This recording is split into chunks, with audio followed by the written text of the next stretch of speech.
you know monkey magic, you know what I'm talking about. Are you ready for a jump scare in 3, 2, 1? What?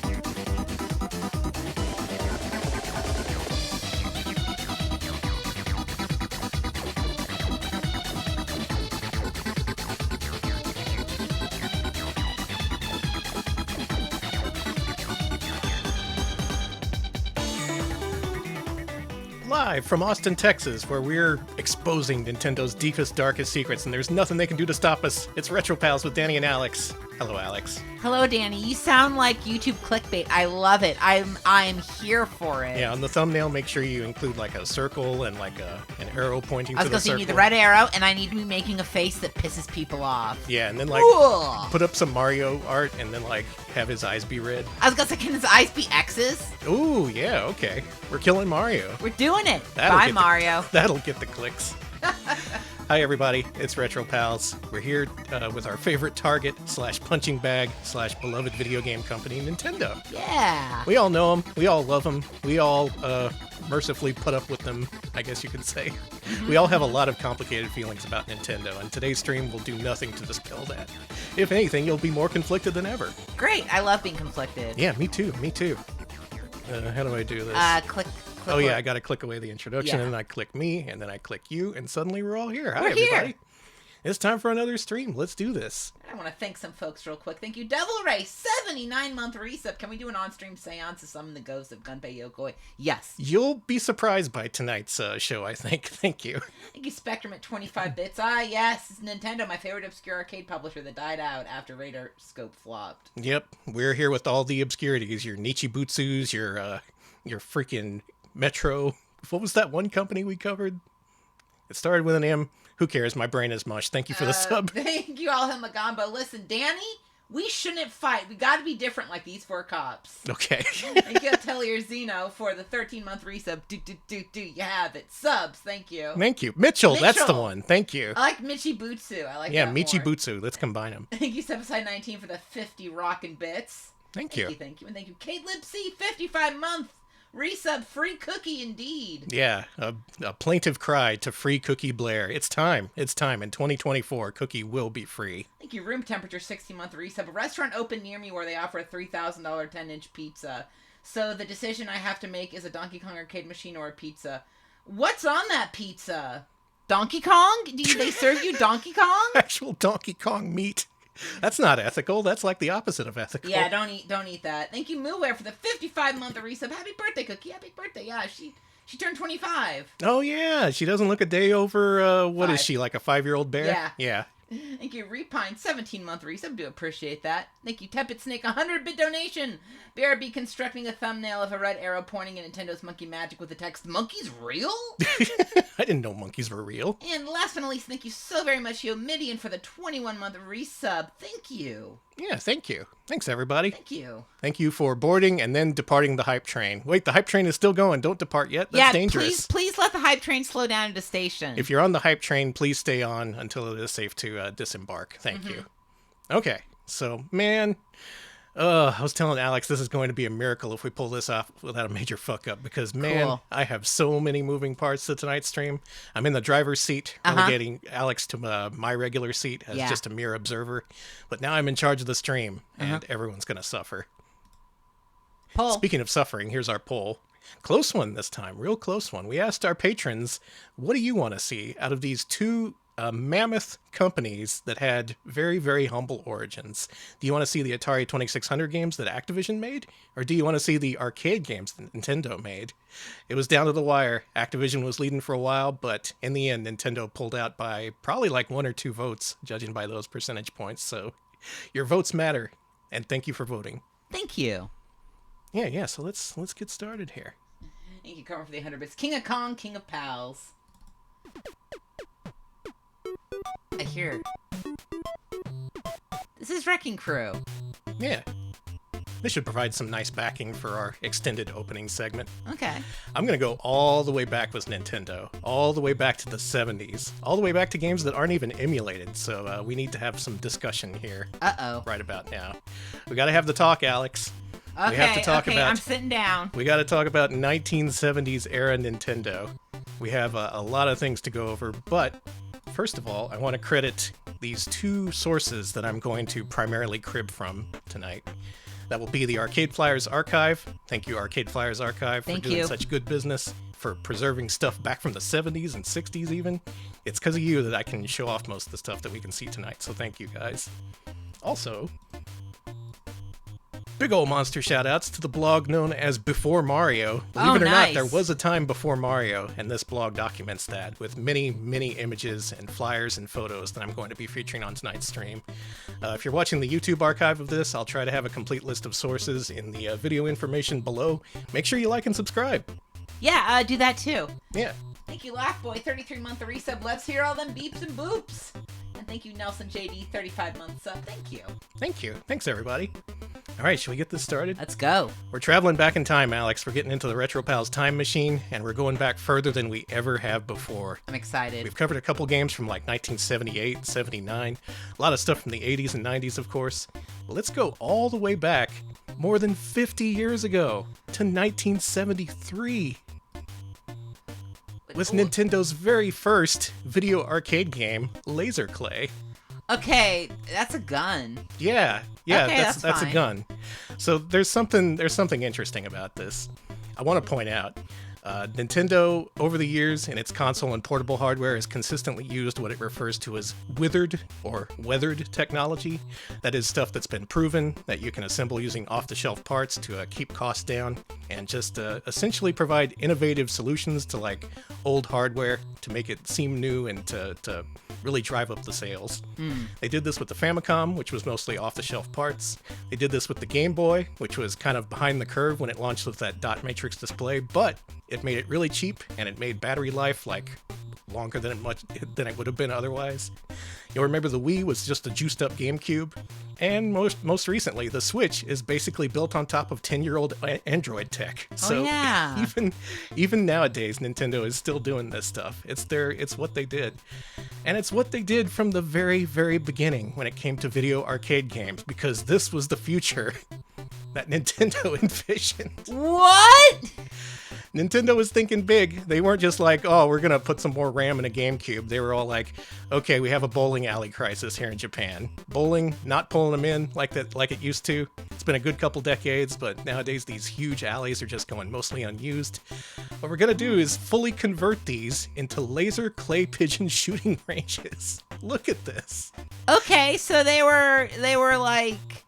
It was like converting a Galaga cabinet. Yeah. They were converting... This is like running on bowling alley hardware. Except an entire fucking building. Not just like... It's not a console. It's not a Game Boy. It's just they meant to convert entire buildings over to their proprietary laser clay shooting thing. What this was essentially just video projectors. You would shoot these proprietary rifles at them and get scored like you would in bowling. Let's have another look at this. Okay. That's sick. In practice, this is mostly what it looked like. You didn't really need to convert the entire lanes and have like the targets be 50 feet away. In reality, this is mostly what it looked like. Just people pointing at a backdrop and seeing these little bitty targets that they'd shoot at and hopefully hit, much like bowling. Thank you for the 100 bits, Cartman. This thing was such a huge success and a kind of a fad for a short time. That, you know how in bowling alleys you could rent your own shoes or rent your own bowling balls, but if you're a real pro, you could just bring in your own balls and shoes? Uh-huh. Well, okay, question. You could buy your own fucking gun with its own assassin's case. I don't know what they were thinking, making this thing as realistic as it was. Maybe guns just aren't as widespread in Japan, but if I saw anyone pointing this at me in the States, I would shit myself. Yeah, no, that's different. In America, when you see a gun like that, it's just like a ruh-roh. So you can see the component parts there. They actually have blank shells that provide like an electrical loop. You need to have those shells in there for it to fully complete the electrical circuit. That's crazy, really? It's kind of crazy. Yeah, they went all out for this thing. Only problem, few months after laser clay shooting system launched, and people were in the middle of converting their bowling alleys, the international oil crisis occurred. Oh, I remember that. That affected a lot of things. And then suddenly, all these places who had placed these huge orders for like converting their bowling alleys to new things suddenly had to be like, maybe we got to pare back inessential purchases and shore up what finances we have, so we're just going to cancel those orders. Oh. And then suddenly, just as soon as it started with the video arcade business, Nintendo was in trouble. They almost bottomed out. They had to seek out new solutions for their technology that people still wanted, but people who were in charge of bowling alleys weren't necessarily willing to fully commit to. Their solution was mini laser clay. Okay. Just pare it down a little bit, put it in a video arcade, put it in a back room at a gas station or something. It's still freaking huge. It is. But it was a little bit more practical and got more play. It was seen in more places. And that's what got Nintendo off the ground in 1973 when it comes to video arcade games. I haven't played that. I'd like to play it. I want to shoot those laser clay targets. Me too. I want an official Nintendo rifle. Apparently those things are very rare nowadays, and they start at $10,000. That makes sense. It's a Nintendo gun. Yeah, not just like a zapper, but like a fully featured rifle with cartridges and everything. It was insane. So we move on to 1974 with the next logical step in this whole video projection sort of thing. Wild Gunman. Wild Gunman! They figured maybe it's not so much fun to just shoot laser clay targets. What if there was like dudes you could shoot? So they used this like proprietary reel format to deliver this running video footage. You would see a cowboy, his eyes would flash, and you gotta shoot him. That's basically what it was. Okay, so it's like, it's building on the laser clay technology there. Right, yeah, just a little bit smaller because, those bowling alleys weren't willing to be converted anymore. And it allowed it to be in more places, more people to experience the magic of shooting a fake guy with a gun. These machines are very rare nowadays. There's only one working model, and luckily there's a video from the people who restored this cabinet. Let me link this guy. Cool. This guy deserves all the credit in the world. He deserves all the credit in the world and doesn't deserve to have his link overwritten through a misclick. I like that Nintendo's early arcade game days is just guns. It's Will D. Gunman. Yeah, check out that guy's channel because I'm about to show his video here. Check this out. Oh, whoops. Hang on. What I meant to do was this. Now let's check out the video.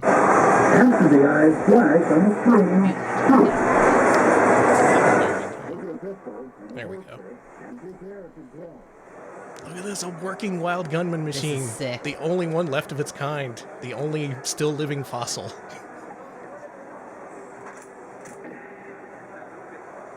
So yeah, you see how that proceeds. You watch the video, the guy's eyes flash, and you gotta draw. And when I say draw, I mean that there wasn't just a gun attached to the cabinet. There was a freaking holster. The guy's gonna show it off here in a second. Yeah, look at this. They would have a holster attached to the cabinet. You put that by your pocket, and you get ready to draw. This guy has pretty good technique. Check this out. See.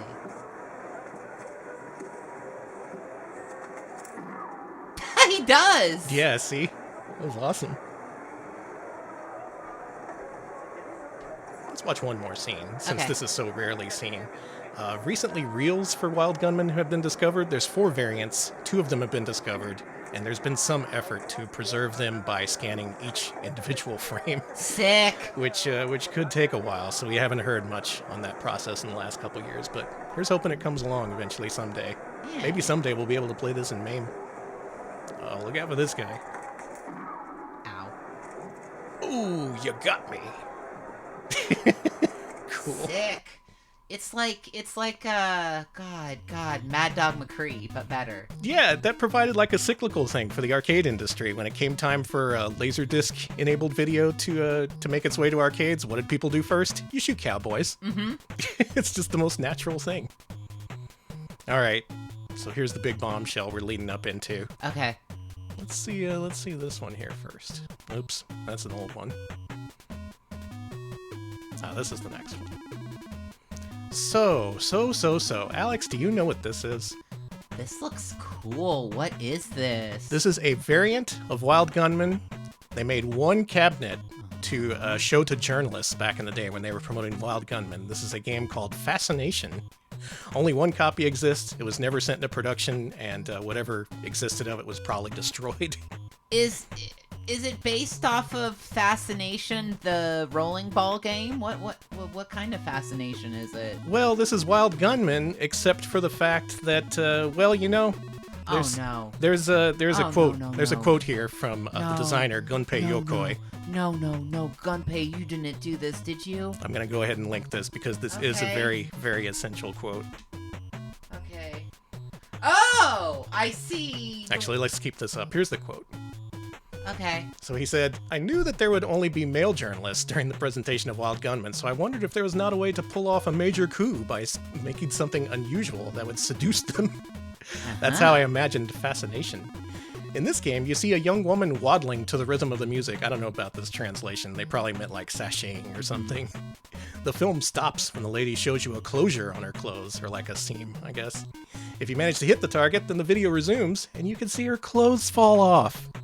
By succeeding in a perfect series of shots, it was even possible to see the young woman completely naked. As you can imagine, this iteration of our game was a real success, and was even more popular than Wild Gunman. Actually, we did not really intend to sell this game because it used a much more complicated and fragile mechanism than the other title. We did set up some prototypes in Shinjuku, and, you know, it was a great success. Wow, I wish we could see that. I do too. I want to see the Nintendo nudity. There's There's one final paragraph to this quote that I don't think you're ready for. No, I'm not. Is it going to be that it's like Gunpei wasn't nude? We had hired a young Swedish woman as a model, and I wanted to take part in shooting the sequences. She was really beautiful. At that time, CG did not exist, and the challenge of making the images interactive was particularly fun. 50 years ago, before anyone figured out ROMs or anything to do with making arcade games like different genres and technologies and things, Nintendo was out here shooting softcore porno. Like its designers and everything. They were out there being all like, oh yes, you should show more boob. I assume was one of the directions. I am shocked that Nintendo had its hands so early in a horny game. Yeah, you would just assume that, you know, they just get some random porno video or they farm it out to someone. No, Nintendo, specifically its president, Hiroshi Yamauchi, and its main designer, Gunpei Yokoi, took first-hand roles in making this porno game that they showed the journalists. Nintendo was like gonna hire the Swedish bikini team or something. Unbelievable. That's amazing. Unfreaking believable. Wish I could have seen that. I do too. I wish I could have been there at that whole freaking, you know...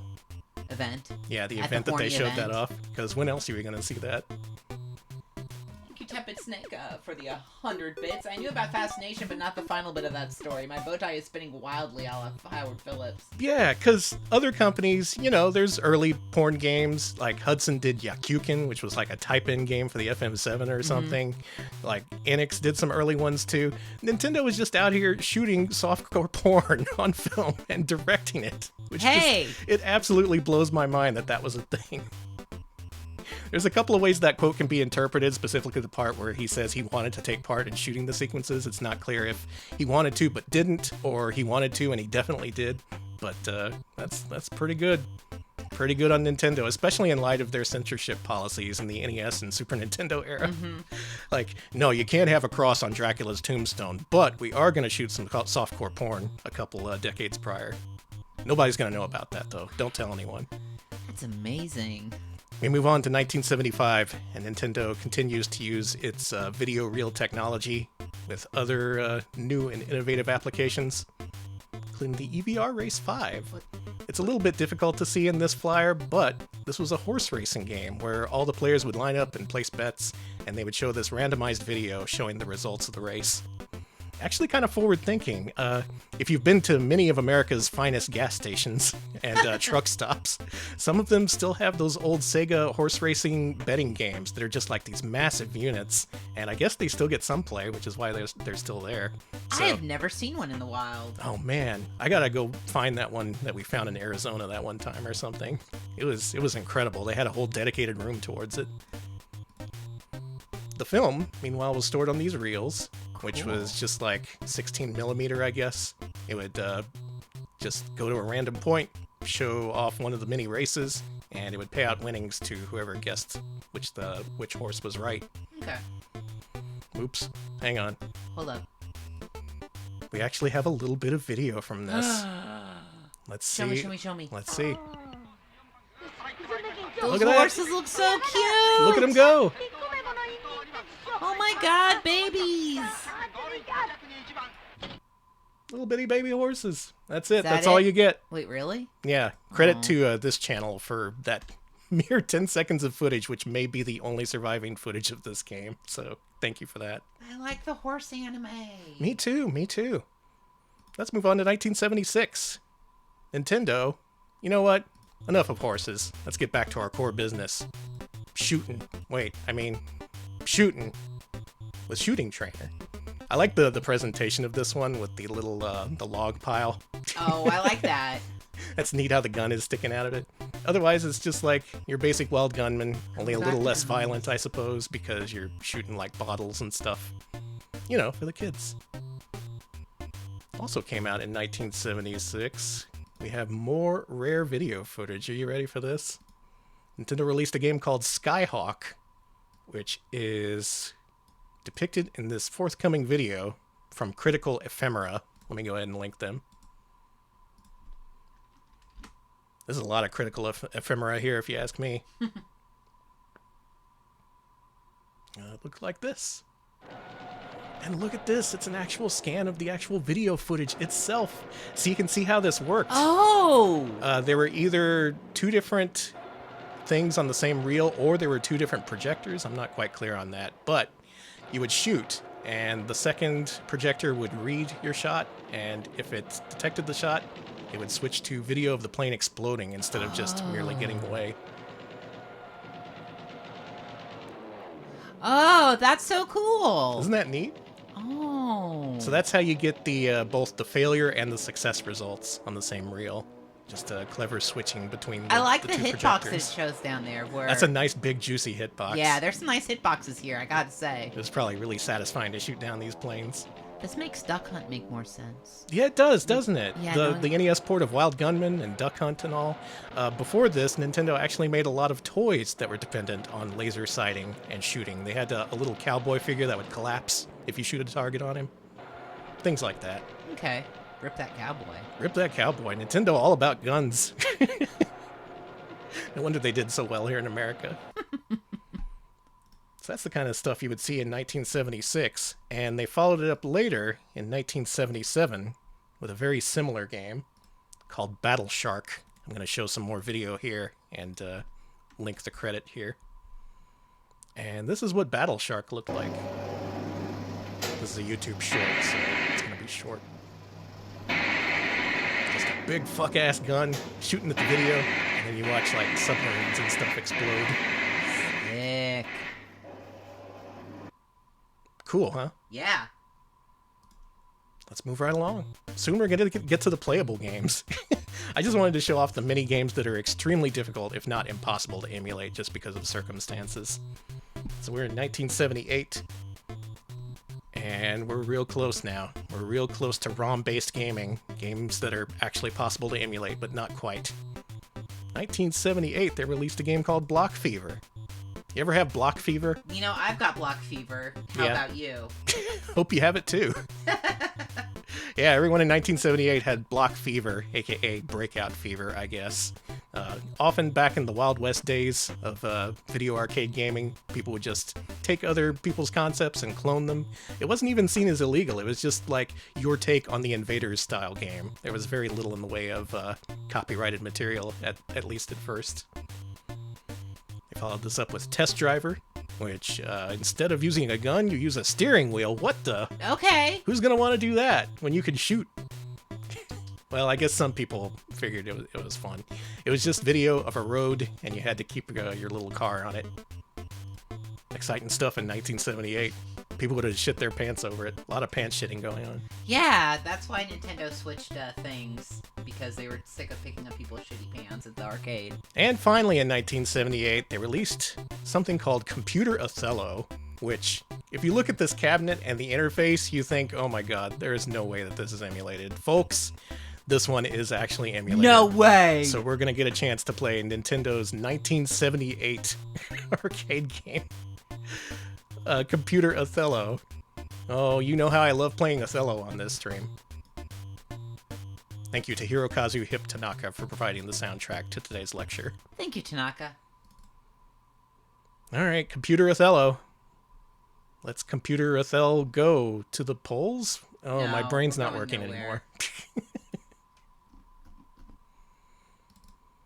They can make an Othello with computers? This one. Yeah. Video 64 by 192 resolution. Normal Let's fucking size. go.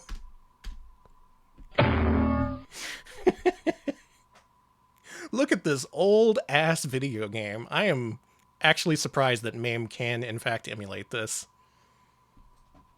You won't believe the interface on this shit either. It says Computer Othello 100 yen dozo. It's asking nicely, which is nice.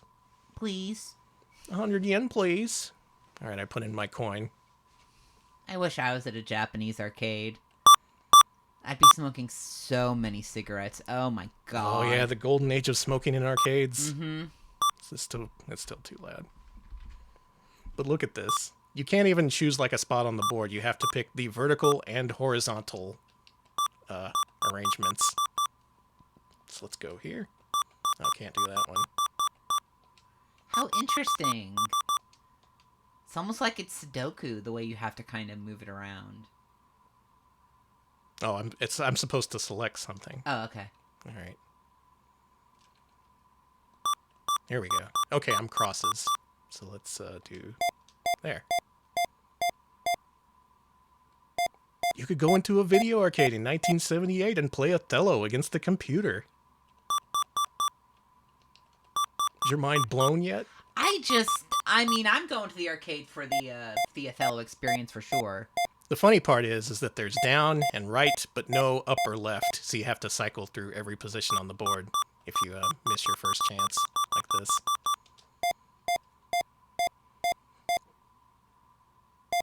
So someday, I hope that laser clay shooting, mini laser clay shooting, Wild Gunman, and all those games can eventually be emulated. But for now, I think it's pretty great that MAME has this at the very least. I think so too. That's really cool. I'm really hoping for Wild Gunman though. That's my big dream. Oh, I want him to finish that scan. Oh, just today they finished doing a rip of a Laserdisc game, Galaxian 3, so that should be in MAME pretty soon. Ooh. Progress still being made after all these years.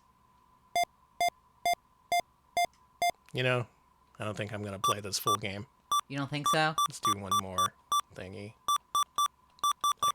Maybe like right. Do I even have a move here? Oh, I do. No, wait. There we go. How many times have all of us collectively watched me lose at Othello? I was going to say, you losing at Othello is like an old sweater at this point. Nice and comfortable. An old sweater. Good. All right. It's all uphill from here, folks. That was 1978's Computer Othello. Good news, every single game Nintendo released in 1979 is emulated in MAME, so let's get started with those. Cool. Now, first is kind of a curiosity. Like I said, way back when, it wasn't always just like, oh, we're copying other people's games, we're infringing their copyrights on purpose. No, it was just like, no, we're building off other people's work, and it's generally accepted. And in fact, some people even licensed out their games for other people to play and publish on their own. So let's enjoy Bombi N.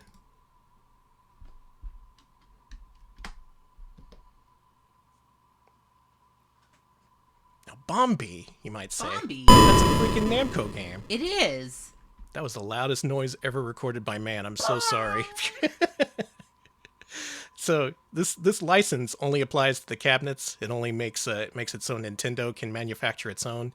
No difference in the ROM whatsoever. It's just Bombi, including the Namco trademarks and things. It's just Nintendo published it, and they took part of the money. So let's play it. Thank you, Game Corner, for the 66-month resub. Enjoy our Bombi playing. Blombi Bombi. Sorry, Thank you. That's not good. If you remember from a few minutes ago, people were still gripped worldwide with block fever, and this is a variant on that. It sort of like combines pinball with block breaking. It's just kind of strange. It's in one of the Namco Museum games, but only the Japanese version. I think it's Volume 2. They replaced it with Super Pac-Man in the US version, which is a little bit better known. Who's to say, though? Maybe Bombi is more popular than Pac-Man. I think Bombi is more popular than Jesus. Many people are saying this. Many. All right, that's enough of that. And Nintendo went to another company with a similar deal. They contracted Sega, and they said, hey, can we publish your game Head-On, and we'll call it something completely different? And that's how they released Head-On In. This one actually has a different title. Head-On In. Head-On In. That's so weird that they did other people's... I'm sorry, it's just so strange to me.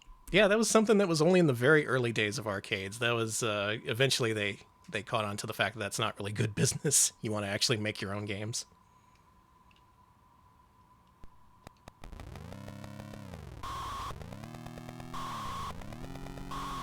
This is it. The pinnacle of 1979 arcade gaming. There's one car, and there's another car. And there's red diamonds. And you have to not collide. I've never been very good at this game. I'm not sure what the dominant strategy is to it. I've never had much reason to get good at it, though. Let's see if I can clear a board. I'm scared of this guy. I don't know what he's thinking. He's thinking, ah! Let's go, let's go, let's go, let's go! No! Sorry. You dick!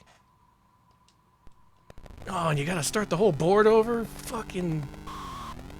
I'm gonna go back home and smoke some 70s weed. Oh, good luck.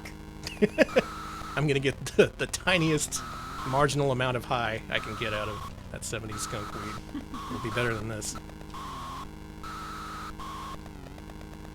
But it was a simpler time for a simpler folk. Is that true? Were people simpler in general in the 70s? God, I hope not. No. No, he died. Fuck video games. I'm sick of them. I think the Pinto was from the 70s, and that was an explosive car, too. It sure was. Okay, that's enough of games licensed from other companies. Let's go on to the first Nintendo original game. Supported in MAME that's not Computer Othello. Thank you, Cartman, for the 100 head-on bits. And thank you, Barnacle Apps, for the 100 bits. It's a shame Nintendo didn't really do anything after the early 80s. Yeah, it's really crazy. And thank you, Nick Chaotix, 38-month resub at Tier 2. Head-on, apply directly to the Nintendo. Thank you. Thank you. Slight warning for people who may be disturbed by disturbing imagery. This game has slightly disturbing imagery. Cool. So look away and steel yourself before you see monkey magic. If you know monkey magic, you know what I'm talking about. Are you ready for a jump scare in 3, 2, 1? What?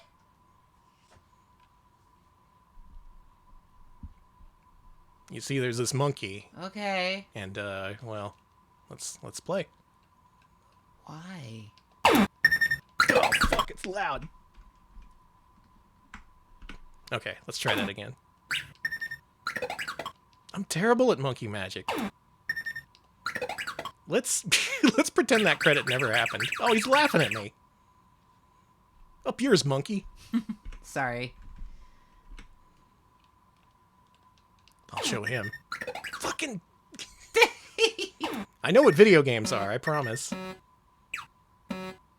My life consists of more than adding images and video to OBS sources. God, it sure doesn't feel like it, though. Sorry. Now, Alex, if you were to look at this, how would you guess that you get this monkey? You gotta pump those into the monkey's mouth, don't you? Yep. How strange. Oh! I don't like Let's see if we can do it.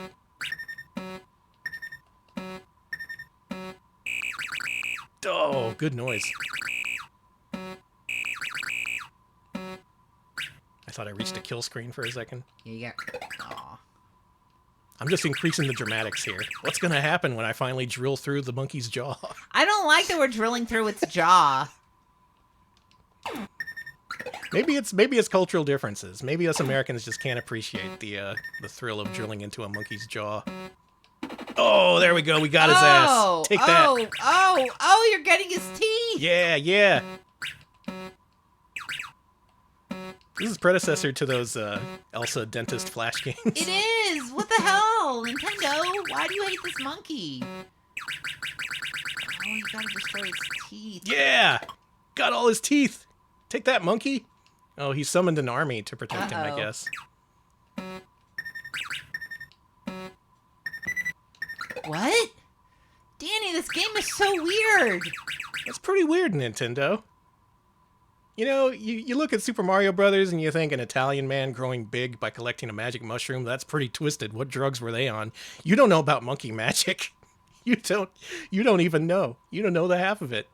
I'm gonna see this fucker's face in my dreams tonight. I don't like him. I don't either. Really don't like him. Get him off our stream. Monkey magic. Thank you so much, Nintendo, for that. Up next in 1979, we have a game called SF High Splitter. What do you suppose this is? Racing? Pretty good guess. It seems like racing. I hear High Splitter and I'm like, that's a racing game. Well, let's see if you're right. Oh, it's tall. It's 1979.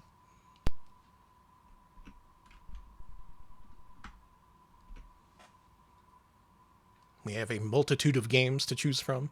Thank you, Spartanberry. 58-month resub. Monkey! Danny, didn't you play this game last week? Different monkey. Monkey! Thank you. Thank you, Seraphis Kane, for the 100 bits. I'm glad to remind you of the Pinto joke from Top Secret. And thank you, Kaboom, for the 25 monkey bits. A lot of monkeys. We love our monkeys. All right. Danny, I know this. Yeah? This is... What is this, Alex? They're even seafood. Like, come on. So it's kind of innovative because if you hit the big ones dead center, they disappear. But if you hit them off center, they split into two. Thus the name High Splitter. Oh, okay. So that's different. And the UFO makes a more annoying noise, so it's a totally different game. I prefer the UFO noise in this one. They move up. That's pretty weird. I guess you would intentionally split in order to get a high score, which was all people cared about in the 70s. Moving up the corporate ladder and getting a high score. Sorry, that sounds like the noise from an inscrutable game show. Yeah. A lot of real good synth noises. This is early electronica.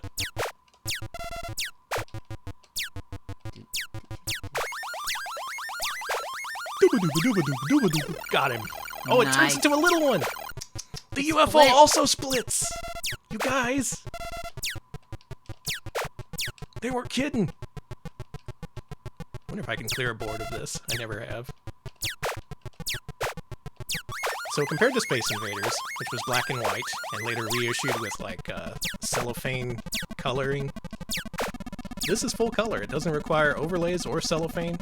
It's just color, like it should be. Beautiful. This was also the same year as Galaxian, so everyone caught on to the color fad. I think games should still be black and white, personally. You know, I agree. Makes you use your imagination more. And then it's just this forever. It's 1979 gaming, folks. This is the best you're gonna get. By this point, I have a really different picture in my head of Nintendo versus what I thought of before as someone who just played a whole bunch of Nintendo consoles. They were really scrappy back then. They were going for all the different genres. They were shooting softcore porn. They were just making Space Invaders when the technology allowed. And we're about to see them advance pretty quickly here with the next few games. SF High Splitter. I don't want to see more Monkey Magic. Are they going to do more Monkey Magic? Monkey Magic 2 is coming to the Switch in 2025 with hyper-realistic monkey dentistry. Don't like it. Why not? Hey, how about a game that people may have actually heard of? Okay. You may have even played this via other means than the original game. Let's play Sheriff. We got any WarioWare fans out there? No. No, we do. Sheriff is cool. Which WarioWare had this? Was it the original? I want to say it was one of the sequels that had this, but I could be wrong. Yeah, if anyone knows, post in the chat. So this is a twin-stick game. You control your cowboy with one stick, and you aim with the other, and you have a shoot button. So let's play it. heard she heard about Fascination and got really offended. She's disgusted by what she's heard about Nintendo and she wants to leave. All right, let's go, girl. All right, let's play some sheriff. Okay. I'm the sheriff. Right back too. Come on, Tess. Okay.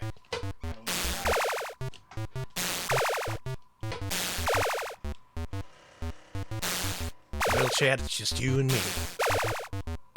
And there ain't room enough on this prairie for both me and however many people are in chat right now, so be ready to be shot.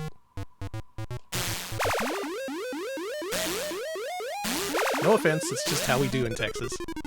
If there's not enough room in a place, we gotta shoot someone. I kinda like the music and presentation of this. It's a little bit silly, a little bit jolly.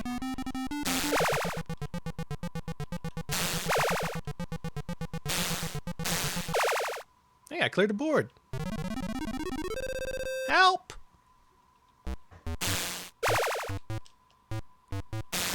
And that's Sheriff. You get the gist of these games pretty quickly. Hey, welcome back. I'm back. Nobody tell Alex about all the murder I committed while he was out of the room. Hey, what happened with the murder? Don't worry about it. You're not catching charges, are you? No. Okay, then that's fine. You'll never get me. There's actually a lot to keep track of in this game, between the moving and the aiming, and having to shoot precisely and avoid stuff coming at you from all angles. Compared to something like, say, High Splitter, there's a lot more to keep track of, and it's more mentally stimulating, I would say.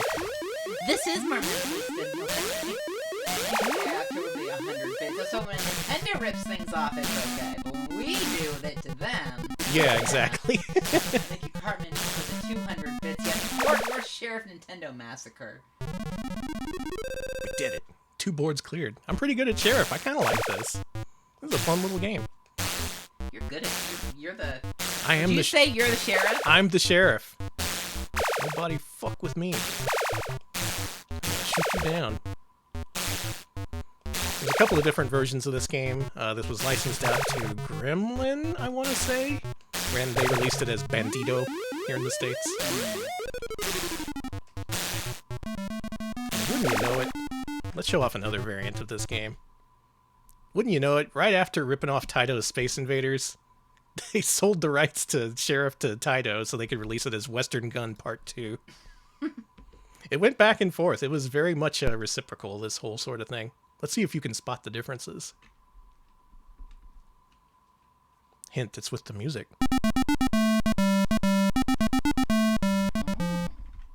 Yeah, this one has actual public domain music, whereas the Nintendo original uses its own original tracks. Let's hear a little bit of this.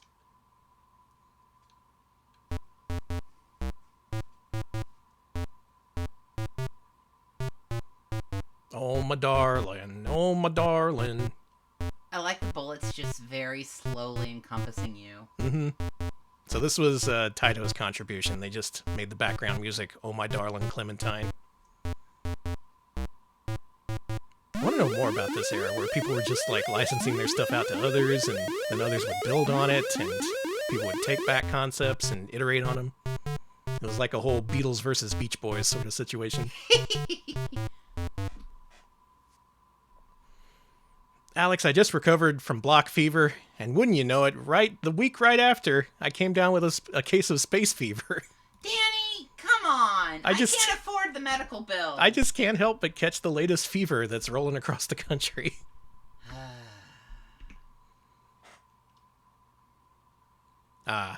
Well, do we even need to play this? I guess we should. I mean... Ban Nintendo. I do like that these games offer multiple variants of the same game. You'll notice that, what was that other one that we played? It was SF High Splitter, I think, that had these variants.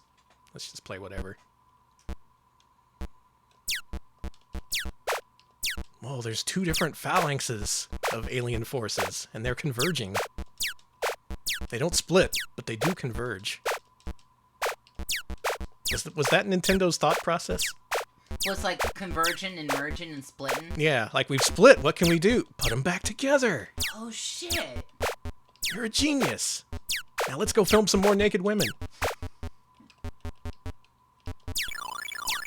Making porn games just to film nude ladies. Can you imagine? Just admitting to that, too. Like, oh yeah, we played a role in actually shooting the porno, too. I'm sure there were plenty of porno studios in the 70s that would be willing to loan their video library to Nintendo. But no, they had to make their own. And I'm glad they did it.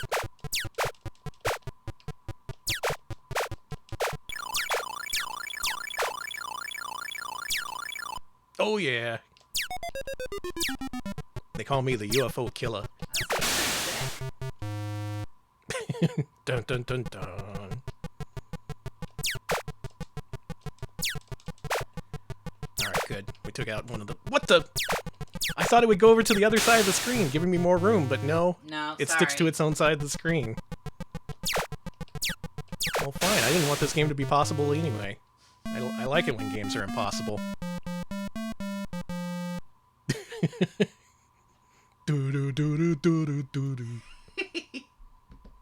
We have one final game for 1979, and for this one I want to show off the flyer. Alex, can you tell me what the inspiration was for this video game you're about to see? Let me see here. Well, they're amongst the stars. Right. And they seem to And there's some sort of conflict going on? Yeah, in space. Some big-time conflict. Hi, October. Thank you for the bits. It's Battlestar Galactica. Oh, okay. Yeah. Obviously riding the Battlestar Galactica craze of 1979. Star Trek the Motion Picture. Yeah, there you go. Let's just say that Nintendo of old pulled from all kinds of influences across multiple mediums, and they did so gleefully and seemingly at random sometimes. They just did it. They just went for it. Nintendo don't care. So let's go ahead and play some Space Launcher.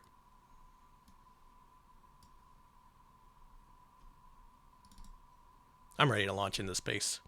I love launching into space. That's where I live. No, that's not true. I live in Earth. Sorry. Everybody join the Retro Pals Moon Colony. Drama-free since 2043. Hey, okay, now we're talking.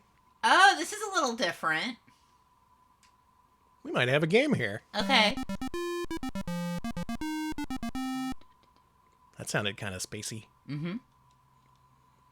So here we have what I assume is a variant... Fucking... It is a variant of fucking, yeah. It's a variant on Taito's Lunar Lander, in that you have to specifically dock your little thing into these places up here. Then once you've docked, you go right back down. You can ram through these blobby little aliens for points.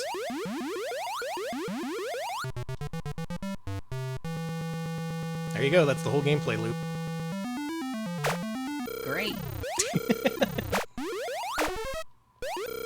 Look, I'm gonna have to actually take you back to the 70s so you can properly appreciate these.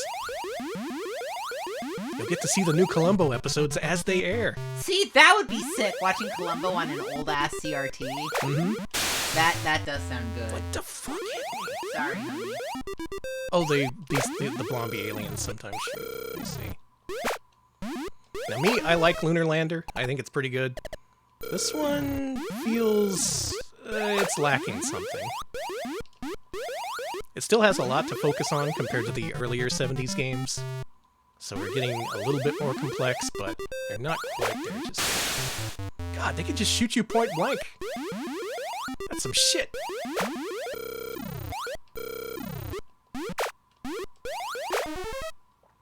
Now what Nintendo should have done is made this game bowling alley sized. Yes, they should do this with all the bowling alleys that were dying, yes. Anyone see that giant Space Invaders pixel game that's at some arcades nowadays? I've seen those, yeah. You point a turret at the screen, and the screen is like 20 feet tall.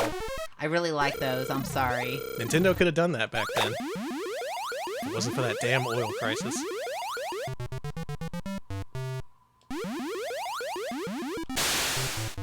I'm assuming the color is because this uses a cellophane overlay, right? I think this is actually natively color. Come to think of Really? it. Yeah, by 1979 they would have had that technology. Okay. It was just the way the color placement is, I just assumed. Yeah, you'd think, because it's all Oh, like... well, no, it's changing colors up there. Shit, what do I know? No, actually the ship cycles through colors, so now I'm confused. Yeah, who knows? Nintendo, write in. I definitely want to talk to Nintendo. They'll be like, oh, you've never shown off unauthorized copies of our game on stream, right? Oh, God, why would we ever do that? No, I would never. I'd also never put a TIE fighter on my flyer because I clearly don't own Star Wars. Mm-mm. I'd be such an asshole. Nobody from Nintendo talked to me. It's not worth it. Good news, folks. The 70s are over. We are entering the 1980s with the first year of the 1980s. 1980. Oh, yay, 1980. Good year. We have a game called Hellfire. Thank you, Fidget, for the 58-month resub. Thank you. Yeah, thank you for the resub. Hellfire. I'm noticing all these games are vertically oriented. Did Yeah, they not think interesting. to turn monitors on their side until like the mid-80s or something? No, they were just like, no. It would never work. Look at that background. That's cool. So, this is our introduction to the 1980s. Gradients, I like it. backgrounds, color, depth. That's what the 80s bring, baby. All that depth. I like the sound, too. And you know what? This might be my favorite game so far. It's actually kind of neat. The targets are pretty small and kind of hard to hit. But also they have a variety of weaponry that eventually fills up the water with various things that move at different speeds, making it a sort of challenge. You gotta line up your shots and dodge all the shit that's under the ocean. Once again, cribbing from Sega here. They had a game called Deep Scan around this time, which was quite similar. I don't know if this was ever reissued. I know Nintendo for a while was releasing its old arcade games as part of the arcade archives sort of thing. Really? Mm-hmm. Huh. They released Sky Skipper and Mario Brothers. I don't know if they went as far back as this, though. This looks kind of fun. I like it, actually. It's real easy to get boxed in, so you have to very carefully manage what's going on above the sea and under the sea. Under the sea, there's a lot of freaking bullets. I was gonna say that the ocean is filled with guns and artillery. Rip dolphins. Rip whales. Oh, God. Oh, jeez. I'm in for it now.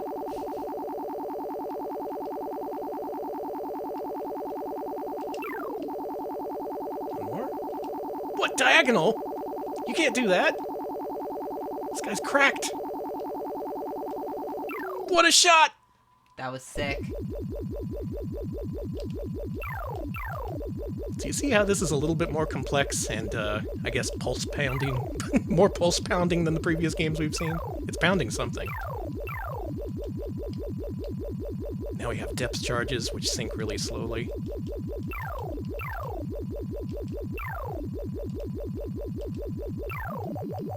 Still, just saying, they had that video technology. There's no reason there couldn't be a naked woman behind the screen. There isn't.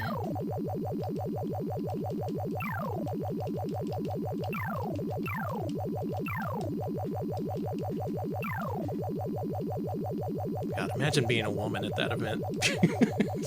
Just like, yep, okay, I see what's going on here. You thought there'd be nothing but men here, yeah. Fine. Yes, titties, great, cool. Least excited about titties ever. Whatever. Whatever. That's cool. Never seen that I can see before. this anytime I want. I don't know what the big deal is. Not the pink helicopters.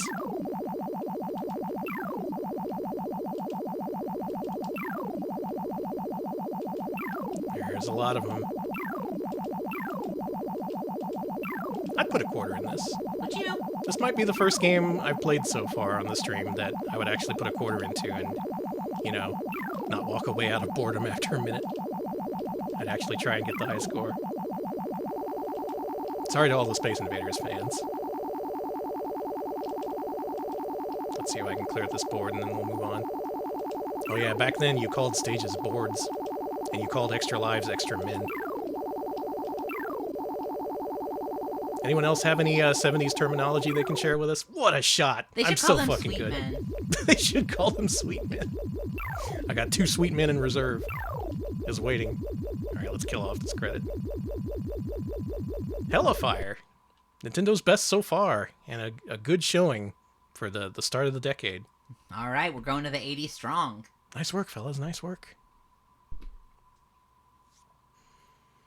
You'll never believe where we're going for our next game, Alex. Where? Space.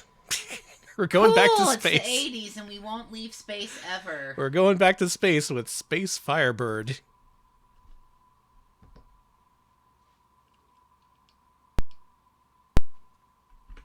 With Star Wars as context, it does make a little more sense, the sheer plethora of space-based video games from the era. But still, like, we've seen it, you know? At this point, Galaxian was a year old, we were a year off from Galaga, and this is like almost the perfect halfway point between those games.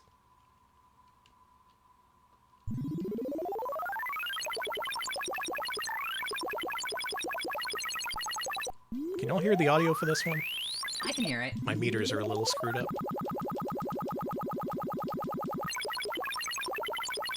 Alright, this looks like a video game. Got a game that's a little bit more complex than Galaxian. We still got these squadrons coming in, dive bombing you. We have many different types of birds? These are birds. There are birds, yeah. Have a nice little starfield effect back there. We're getting fancy with it. What? I hit the other button and this happened. Help. I have a jellyfish on me. Okay. Cool. Space Firebird, too strong. Oh, you curve at the edges of the screen. How weird.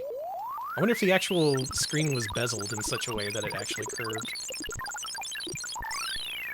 Bezeled is a new verb that I just invented. I'll bezel you. A lot of embezzling going on here on RetroPals. Good thing police can't arrest you for things you say on stream. Hey, guess what? I'm pretty sure they can. What? Yeah. Oh boy. Sorry, honey. We're dead. And you're That dead. could have sent us to the chair for pirating Space Firebird. I mean, getting this from my warehouse of old rare games. I love your warehouse.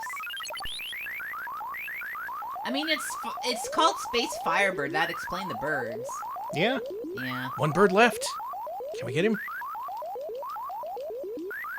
He's a wily one.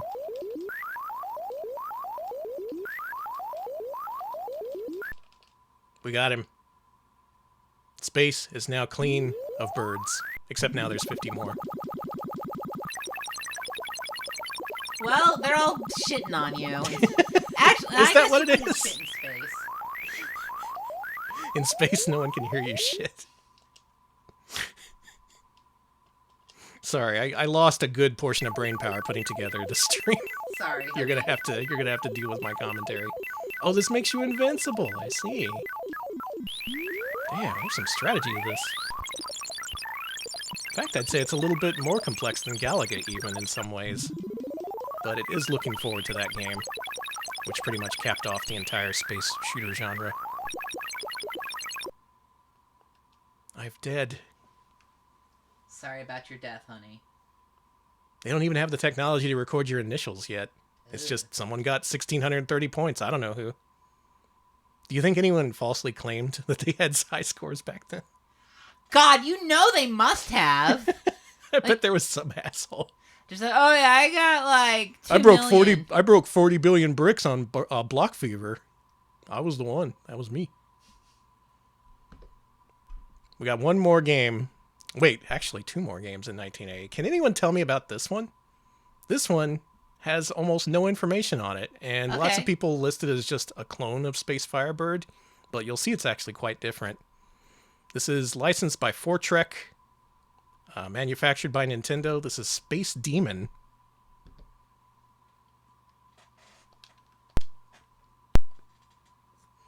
Oh, look, initials. Okay, they added that much at least. But if you look at the game itself...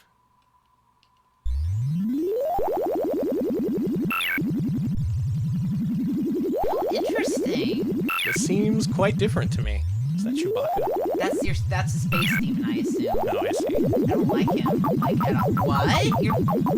You push the other button to launch yourself upwards and put on your space condom. Okay. Look, it was a different time in the 80s. I guess if nothing else, they just made your ship bigger, added a greater variety of enemies, turned the background blue. Because why not? Come to think of it, these little ships look like TIE fighters.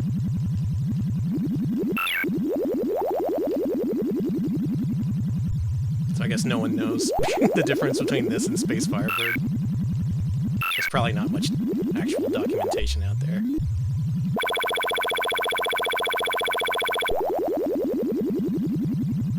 Also, I forgot to turn this one down. Sorry for drowning you out. That's fine.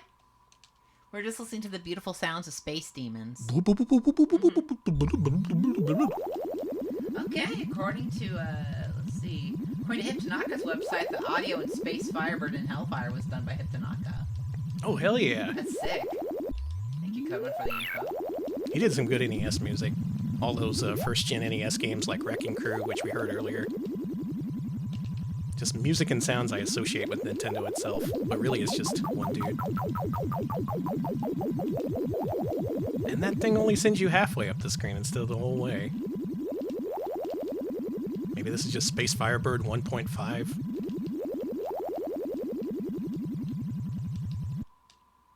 Well, good news, we got rid of all the space demons. Bad news, got rid of all my spaceships. Oh. Space Demon, also known as Space Firebird. You can play it. It's a video game. That's my conclusion. And finally, Nintendo very famously released one game at the tail end of 1980, which nearly bankrupted them. Let's play it. I've never gotten much hands-on time with this one, so I'm excited to check it out. Ooh, I've heard of this one. This is Radar Scope. So I guess at this point, space shooters were kind of cooling off in terms of popularity. But that doesn't mean Nintendo didn't try with this one. Let's see how it looks. Our duties are to shoot 48 UFOs. That's a lot of UFOs. Good luck. And look at this, you got some false depth perception going on here. Now the grid doesn't move. There was a later game that did that. What am I thinking of? By Konami? Someone knows what I'm talking about. I guess the main draw here is this 3D-like effect, because you see these aliens way off in the background, and then they gradually get bigger as they approach. Juno First was the game I was trying to think of. Okay. So this wasn't necessarily the end of the space shoot-'em-up, but Nintendo did kind of crank out a whole bunch of them, and demand was on the wane. Still, I've played worse. Also very funny to think that a corporate monstrosity like Nintendo came so close to death multiple times in a short time period. First with laser clay shooting, then with this. You know, imagine if Fascination had actually come out. We'd live in a different world. It'd be pretty different. A better world, perhaps. Nintendo would be even more successful. Sony and Microsoft wouldn't be making games. And Sega would still be around. Mm-hmm. And Sonic the Hedgehog would come to my house and kiss me. He would give me all the hugs.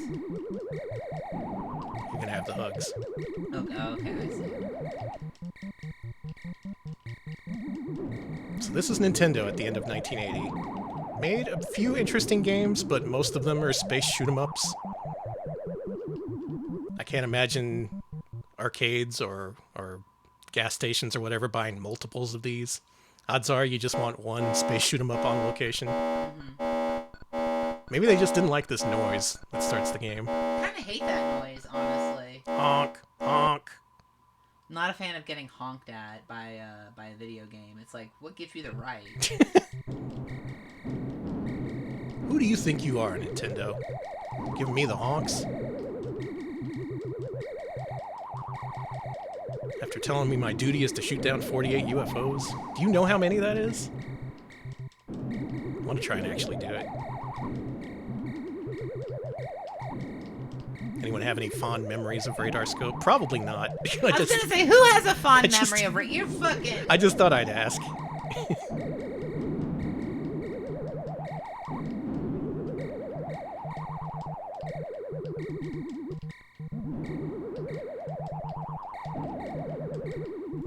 Oh, to travel back in the 70s for the laser clay shooting boom. To get my own Nintendo rifle. And then to get arrested when I try to sell it 20 years later. That would definitely get you flagged down by the U.S. Postal Service. 100%! They'd be like, no, this is just a firearm. You're like, no, There's cartridges, dude. Those bullets are for electricity. Yeah, bullets for electricity. Got it. Sure, it completes the circuit. You're looking at 10 to 20 years in federal penitentiary for this. But they do have arcade games there. I want to go to Gamer Penitentiary. Do you? It's not what it used to be. That's Radar Scope, the game that famously almost killed Nintendo, and they had to scrap together the machines they had, redo the whole thing, and come up with an innovative gameplay concept, just like before. Just like Nintendo, to take a former failure and be like, okay, we got to think laterally with this. We got to use the same hardware, because it's what we got. We can't just reissue the same space shooting game. We have this hardware. We have these monitors, these cabinets. We have to do something completely different with the hardware. Something that people actually want to play and enjoy and maybe even love. And that game was this one. Oh, here we fucking go. Finally, a video game. It took all the way until 1981, but here is Donkey Kong, built off the desiccated remains of Radar Scope. Let's play it.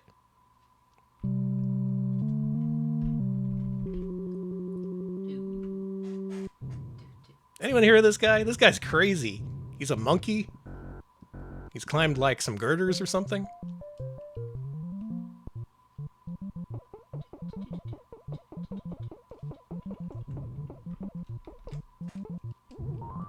I'm turning this up on our end for a treat. This is like the first game they have that looks... I'm sorry, this is their best looking game so far. Yeah, easily. Oh, you fucker. Yeah, the character art looks... The characters look recognizably human. There's a nice big gorilla who's nice to look at. I'd fuck him. I don't know where I'm going with this. Where? Do you want to fuck Donkey Kong? No, not really. Yeah, I didn't think so. That's strange. What's the appeal of Donkey Kong? Can anyone sum it up briefly in the chat? I mean, I like it. I had this for my NES as a kid.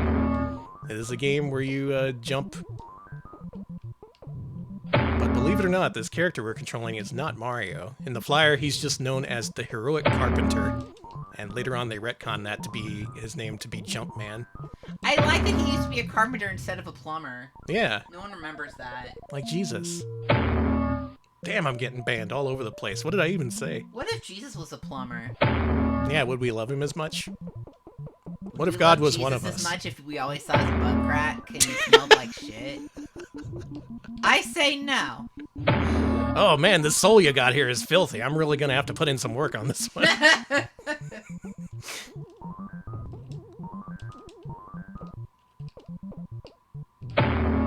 This is the worst. This is the worst game of Donkey Kong I've ever played in my life. I want to run back on that one. My brain wasn't in it. Let's do it. Now, the NES port lacked a few things. It lacked this intro cutscene. One of the stages was cut entirely, but for my money, I think it's a great port. Thank you, October, for the 100 bits and the Carpenter's jokes. Yes, this game has only just begun. Thank you. I do like that he's just a humble carpenter, just in over his head. What would you do if you came to work one day and saw this business going on? I wouldn't know what to do. I'd probably just die, honestly. Yeah, guess I'll die. I certainly wouldn't try to take on the monkey. God forbid. These things will rip your face off. Oh, there she goes. And since this is the US version, it has a revised stage order. It just takes you to the last stage for the second stage. And then later loops introduce more stages.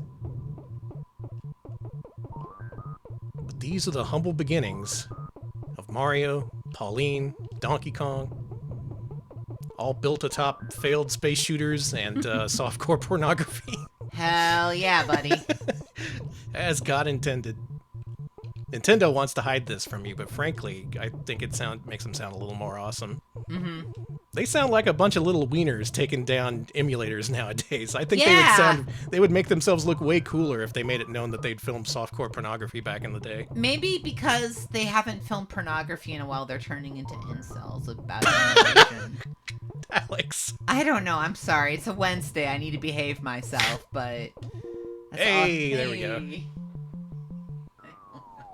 They're turning into nincels. Thank you. Whoa. That was a Cluck from Sonic the Hedgehog laugh. Listen, it was funny. But there wasn't just Donkey Kong. Donkey Kong was kind of big. It was kind of bigger than every single other game Nintendo made up to that point. To the point where bootlegs started to become an issue. And when else are we going to get to play some Donkey Kong bootlegs? So let's check out Crazy Kong. There's some contention over this one. Some people say this was officially licensed. I don't think so. It looks like it's really quickly hacked together using Crazy Climber hardware, as you can see by the driver there. And it sounds a lot like Crazy Climber, too. Oh man, cover your ears.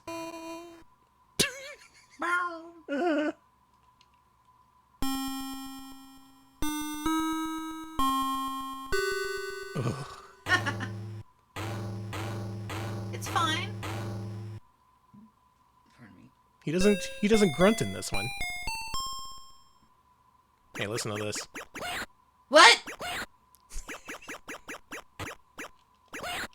What? If this is officially licensed, Nintendo was asleep at the wheel. They should have looked at this and been like, "No, I'm sorry. You're gonna have to try harder than this." Clong, clong, aya! Oh, you see that? That was sick. That and the animations don't match up, so the barrels are just kind of falling out of his ass.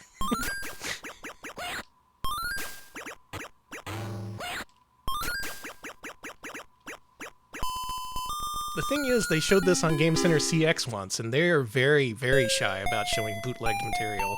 They seemed pretty certain that this was just a licensed spin-off. He looks horrible. His mouth is full of blood up there. Oh, I don't like that. That is a Crazy Kong that has tasted crazy flesh. Can I make it? Oh. Hey. Okay, yeah, okay. Okay. That's fine. I'm glad we're only seeing these levels on the bootleg version.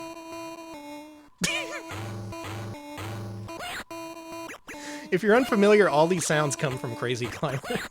They've just been horribly reused. Chopped and screwed. Chopped and screwed, misused, misapplied. Thank you, Carmen, for the 100 bits. Yeah, it does sound like Jackie Chan a little bit. Maybe that's where they ripped it from. Oh, he's blue!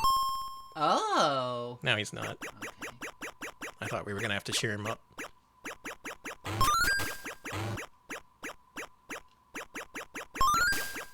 I wonder if this still has the taunt move. Let's find out. In other versions of Donkey Kong, if you stand right here and jump, you do a taunt, and that gives you 100 points per jump. I guess not here, though.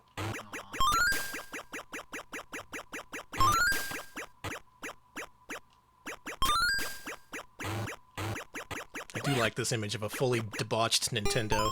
Just filming porno, smoking cigarettes, drinking booze, being like, yeah, you can have our Donkey Kong, do whatever Why you want not? with it. Put it on Crazy Climber hardware. What's the worst that could happen? Also real glad we could close the loop on the Nichibutsu connection. No matter what happens here on stream, it all comes back to Nichibutsu. Oh. Oh, he broke his neck! Alex! Oh my god! He's dead!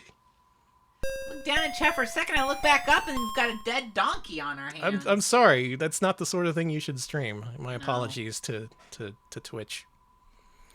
So we have many bootlegs here. I went through these trying to find any that was like distinctively different. We have Donkey King. We have the Spanish Crazy Kong bootleg. Of course, that's classic. We have Monkey Donkey.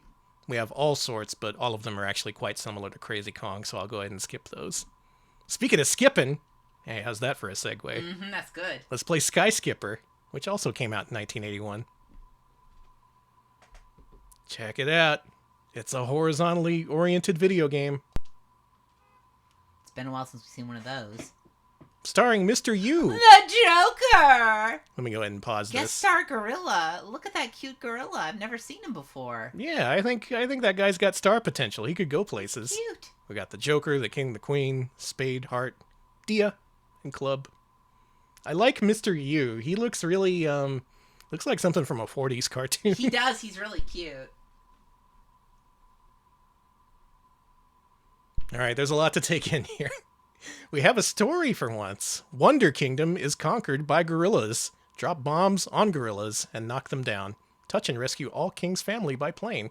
See you again at airport. At airport, okay. So by collecting certain dudes in a certain order, you complete card suites, or suits, I suppose, and get more points. You ever seen this one, Alex? I have not seen Sky Skipper, no. This is also one of the rare games where this actually is available on Arcade Archives, so if you like what you see, you can pay $8 for this. Let's play it. Let's go. Music.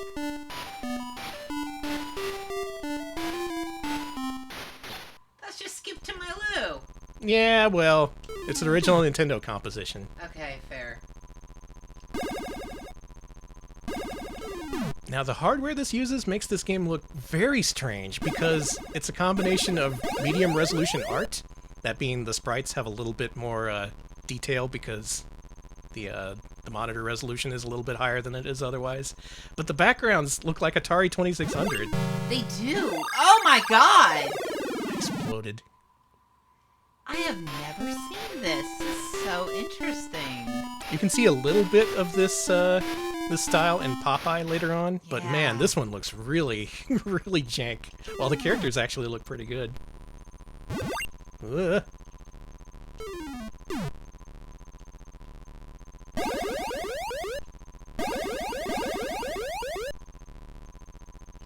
A lot of good noises going on in this game. At the bottom of the screen, you can see how many of the people you have saved. The freaking gorillas try to throw baseballs at you. I don't like that. Which is pretty sick and twisted, if you ask me. Oh, don't forget the Joker. We got him. Ugh. Like the background here. Look at that. Yeah! We an Atari, boys. Ugh. One dude left. Thank you for the 25 bits, Kaboom. Yeah, there's a lot of anti-gorilla propaganda in the early days of Nintendo. Aw, damn it! Damn it, I'll escape. I didn't know this had a curse in it. Yeah, this is the first Nintendo curse word. Wow, I didn't know. Isn't that great? Damn it, I'll escape. I love this game. It's pretty cool. It's very jank, but it's also very cool, especially from a historical context. Nintendo was at the forefront of softcore pornography, and now they're at the forefront of profanity in video games. Let's go. That's why we love Nintendo.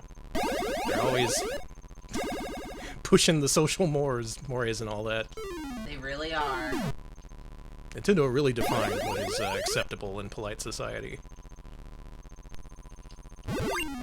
Then they just ruined it years later. No, please don't put crosses in your video games. Satan will invade the Earth, if the churches in Mappy Land have crosses in them. That's true. That's true.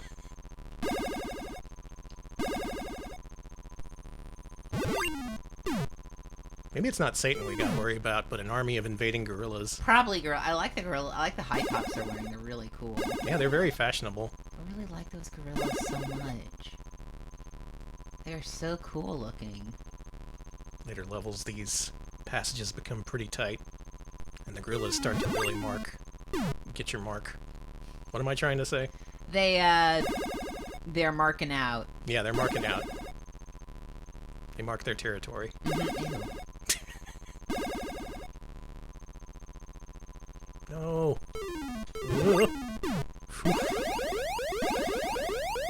Screw trying to get a high score. I'm fighting for my life out here. Get the queen. Hey, there we go. Damn it, I'll escape. I think after every stage he should say a new curse word. Like he should say, damn it, I'll escape, bitch. They just add on to it. Call me, Nintendo. I work as a freelance game designer.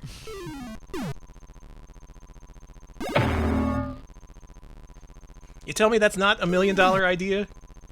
Get serious. Speaking of not $1 million game idea, this. We have to collect the Joker. I can't see this game doing too well. It's fine. It's just, it doesn't have the immediate appeal of something like Donkey Kong. It's a little bit too complex for its own good, actually. Doesn't mean it's not fun, though. And I do recommend checking out the Arcade Archives version, because when else are you going to see this game ported again? They probably sold like 2 copies.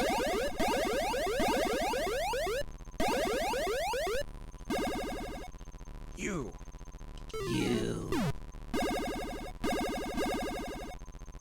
Hate when gorillas invade my peaceful kingdom. Why couldn't it have been girls instead? Girl-rillas?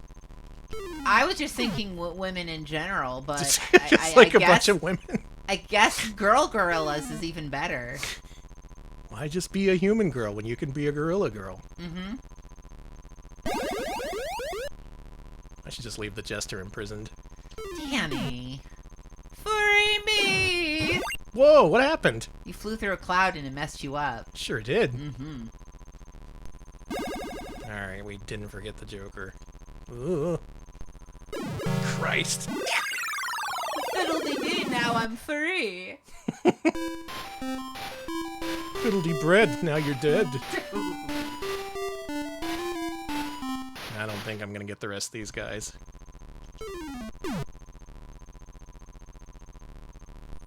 I wonder what the technical reason is, why the backgrounds had to be such low detail. All the sprites are actually pretty decently detailed for 81.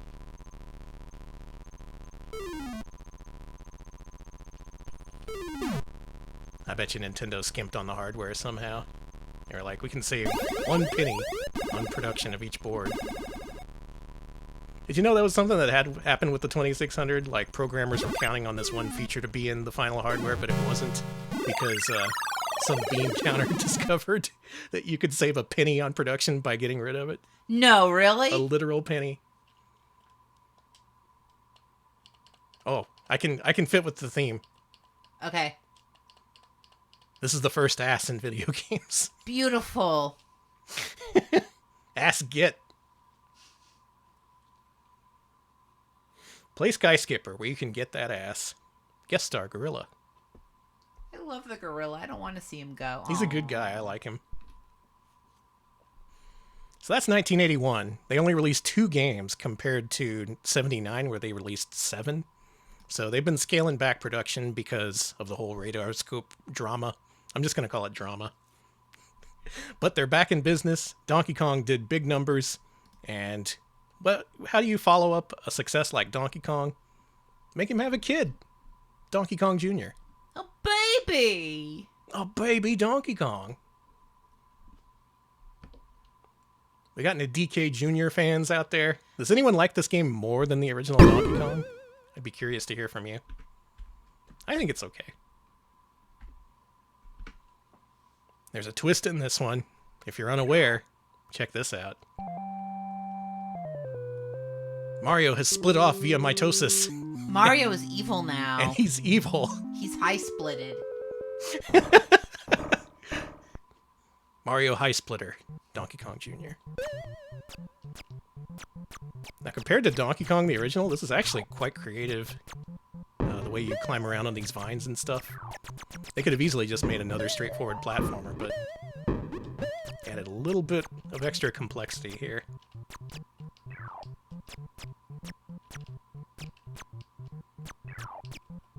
I also think the NES version is a little bit better than this one, like Arcade Donkey Kong.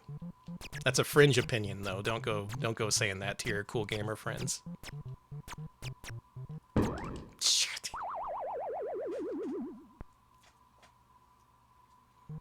God forbid you repeat anything you hear on Retro Pals in front of your cool gamer friends. You'll just seem like a maniac. Mm-hmm.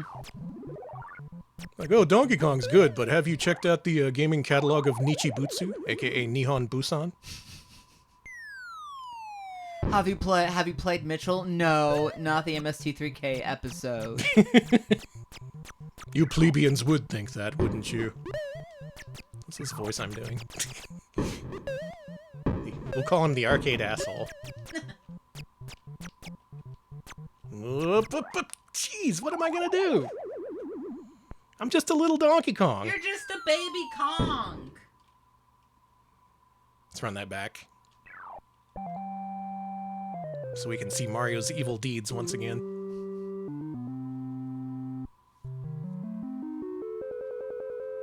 Mighty Ducks cartoon was too up its own ass. That's true! I still feel that way! You're not gonna change my opinion about the Mighty Ducks cartoon needing to be a little more self-aware. That shit might have flown in the 80s, but come on, guys. Exactly, Give right? it the times. Jeez. I like the Mighty Ducks before it was cringe. Oh, right in the diaper. He's wearing a onesie, Alex. Oh, onesie, okay. Who would put Donkey Kong Jr. in a diaper? I don't know. His dad? Who's also a monkey? What does he care? Fuck. He doesn't want to see. He also doesn't want to have to pick up his kid's poop. Yeah, fair enough.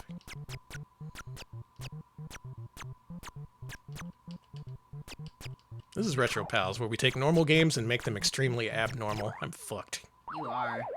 Oh. Just wanted to be known, Donkey Kong Jr. not wearing a diaper. Uh-huh. Alright, let's dig in the Nintendo archives. Let's get Before Mario on the case. Have to make a blog post about DK Jr.'s diaper. Someone back me up on this. It's clearly a onesie. No, it's probably, but...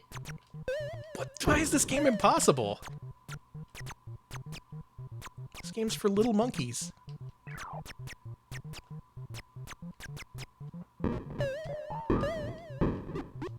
Jeez, finally.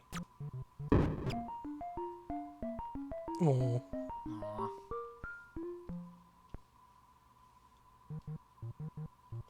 I like this scene, actually. Free him. Free your father. We've got a free Papa. So, these other creatures, are they just like Mario's minions, or what? I guess so. Maybe Or are they're they at like uninvolved and they just don't like you? maybe they're at a zoo or something. That makes sense. These are just like ambient animals Okay. that just get in the way. I don't know. And in real life, I find that animals really don't get in my way. They usually keep to themselves for the most part. They just let you have the right of way. Yeah.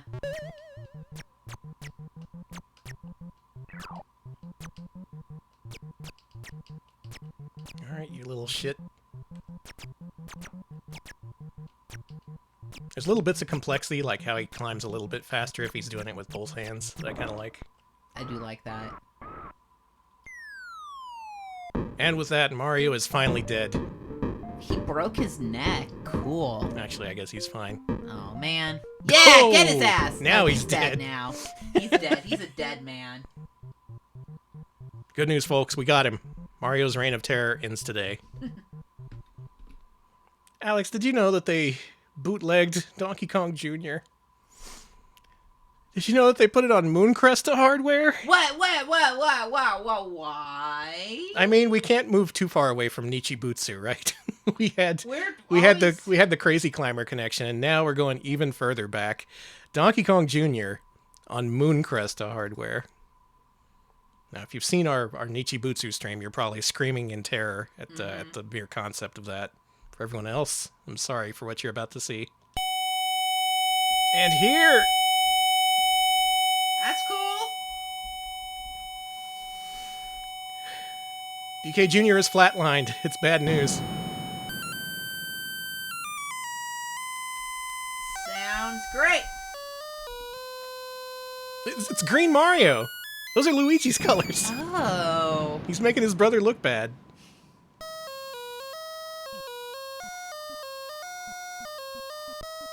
Yeah, a lot of people out there are like, oh man, Crazy Kong, biggest affront to nature of all time. Y'all don't know. Y'all don't know about DK Jr. on Mooncresta hardware.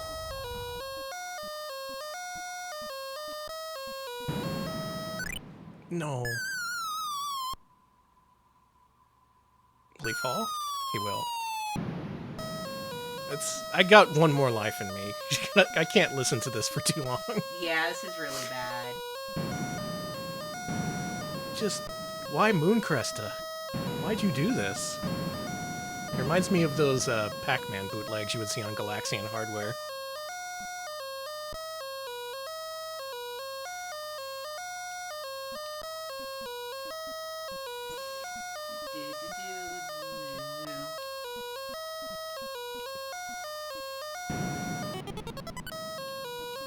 You think this is bad? You should see the Fascination bootleg on Mooncresta hardware. Lady opens her mouth and it just goes crap, crap, crap, crap. Various screeches. Oh my god, I actually did it.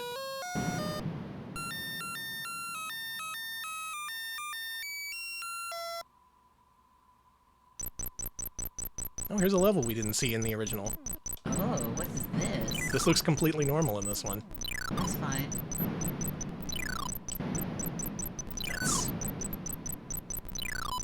DK Jr. has been split in half. He's struggling to maintain his shape.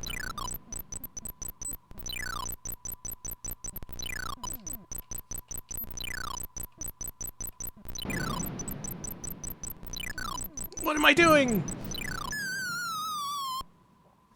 And then Donkey Kong Jr. died from being on Mooncresta hardware. Sorry, Donkey Kong Jr. God. There's a lot of other bootlegs of this game, but none of them are remotely as funny as DK Jr. on Mooncresta hardware. Why would you do that? What's wrong with you? What's wrong with people, Alex? Let's go back to the good times. So, also in 1982, alongside Donkey Kong Jr., there came a little game called Popeye. I've heard of this. All you Popeye fans, get in. Get your spinach. Danny, have I told you how much spinach I've been eating lately? How much spinach have you been eating? My new thing is making myself spinach smoothies. Mm.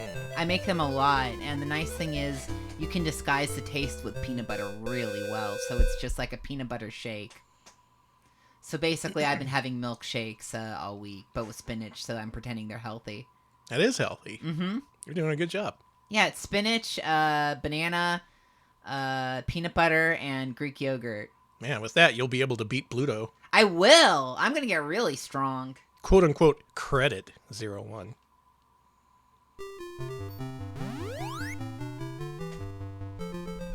And like I mentioned before, this has the same kind of look as Sky Skipper. The character sprites are very, very detailed, actually. But if you look at the background, my god.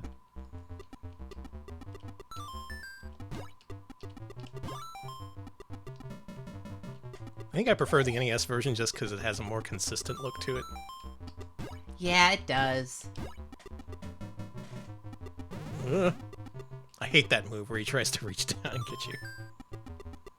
We're gonna get his ass, though. Check this out. Yeah, come over here. Come on, man. Come on, man.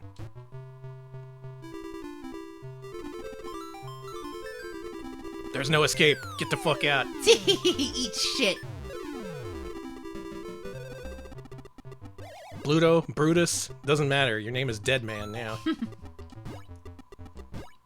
It's also a little bit harder than the NES version is by default. It starts out with the sea hag throwing beers at you. I guess those are beers. Yeah, they're beers. Ooh. Nope.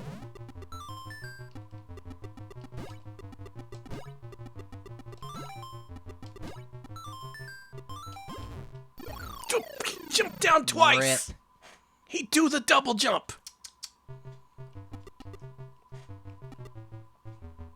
Maybe we can bucket him this time around. Get his ass. No, don't go up there.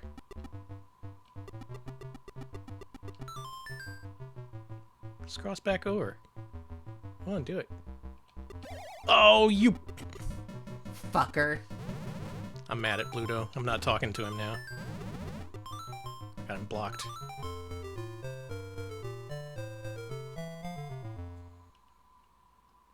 Who out there likes Popeye? What do you think of this game in comparison to the other Nintendo games that came around this time? I think this is way better, and I think it's really interesting what they did with the license, honestly. Yeah. It's very unique, but this was also the time when, like, arcade games are starting to feel a little bit more unique, you know what I mean? It wasn't just, like, Space Invader clones and shit. Yeah, they were branching out a little bit. Do more with the hardware and whatnot. Is Wimpy in the NES version? I don't remember him being there. I don't remember either.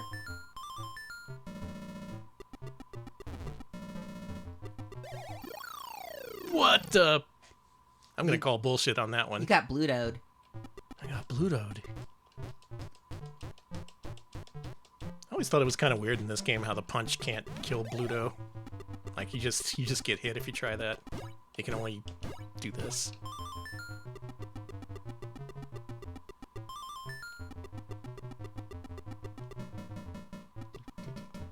What other old cartoons should Nintendo have made games about? Damn it. Definitely Felix the Cat. Oh, yeah. Maybe Andy Cap? I'm not sure. Andy Cap would have been amazing. Andy Cap, Haggard the Horrible, Wizard of Id. Oh, man. They already did BC, not Nintendo, but That's you know. true. Someone snapped up the BC license before Nintendo could get it. Ziggy, yes, exactly. Oh, yeah, Ziggy. Ziggy, the famous Nintendo game. If Nintendo made a Ziggy game, that would have been way more famous than Ziggy itself. But that's Popeye, Nintendo's adaptation of it. I'm not very good at it, but hopefully that gives you some indication of what it looks like. It's a video game you can play. And that is the end of 1982. And we're actually approaching the end of Nintendo's reign in arcades. Oh. 1983 is the release of Computer Mahjong Yakuman. That's in MAME, but not emulated, so I can't show that off. Just imagine me playing Mahjong and it looking kind of like that Othello game. What they did release was another sequel.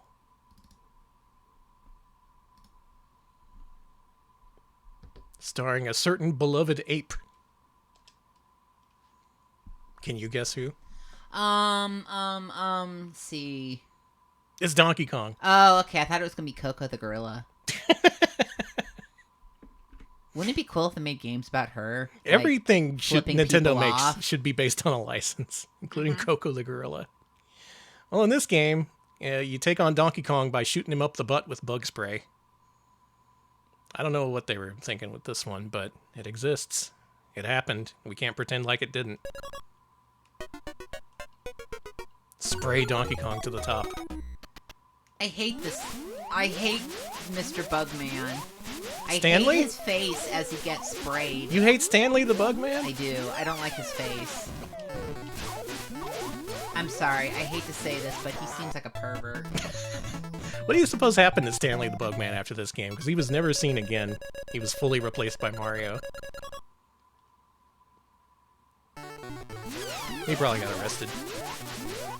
Nintendo didn't want to tarnish their family-friendly image. Well, we've killed the great ape once again, and we're dancing on his grave. Rip.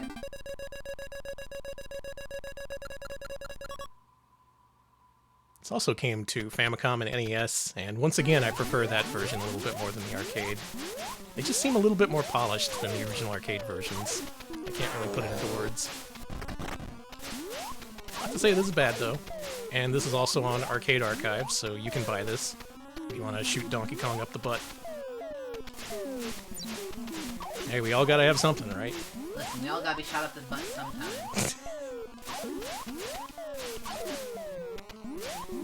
I ain't gonna ask what your kink is, but if it's shooting Donkey Kong up the butt, maybe I don't want to know. I really don't want to know.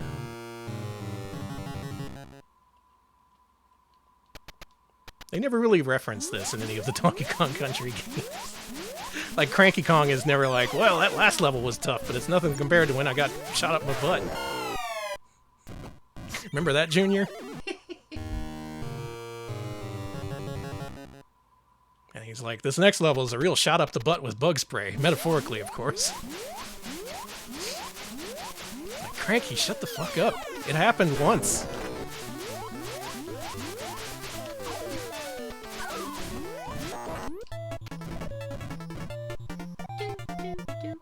But no. Big fan of how these games sound. At this point, Nintendo was really pushing the audio-visual portions of the program. They just look and sound cool.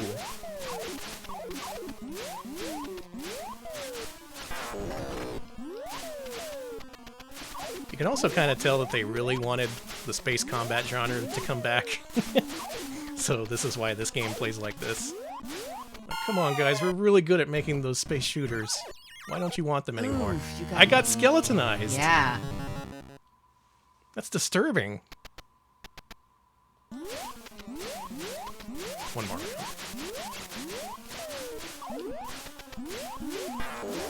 Ooh. No! Here comes the swarm. And there you go. And dead. Donkey Kong 3. There wasn't a fourth. They'd have to wait many, many years before the next Donkey Kong game. They scheduled a game for the Famicom and NES called Return of Donkey Kong, but it never got released. Oh. What do you suppose that was like? I would assume it would just be Donkey Kong 3. Well, that got released on Famicom. Oh, okay, that was, you're right. yeah, right. that was entirely separate. Oh. They just said the monkey comes back, and this time you get to play as him, and then nothing ever came of that. Maybe that evolved into what Donkey Kong Country became. I guess so. Ass win. Or maybe Donkey Kong was going to spray Stanley up the ass with his little tutor. That's what was going to happen. Mm-hmm. Nintendo was like, oh no, we're out of the porn business. Can't do that. Also in 83. Go on. I was going to say, thank you, Service Game, for the 100 bits. When I was a kid, I wrote a letter to Nintendo Power asking what happened to Stanley the Bugman, and they actually wrote me back with a rather detailed response that I can't remember. Oh, because no. It was 30 years ago. Well, shit. Well, the the fate of Stanley the Bugman is in that one letter that got sent out. It's out there somewhere. Only Nintendo knows. So 83, once again, we're at the end of the year. They're only making a couple of games a year at this point, but they're pretty big hits, such as this one. Oh, this one. Oh. The Mario Brothers. Sorry for the sudden burst of noise. These machines do that. Wario Bros. What? Oh.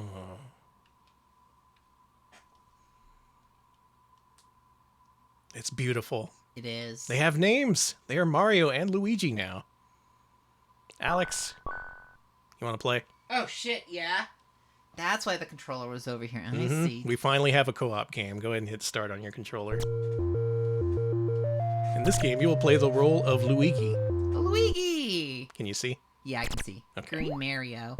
Yeah, Green Mario. Bonus coin.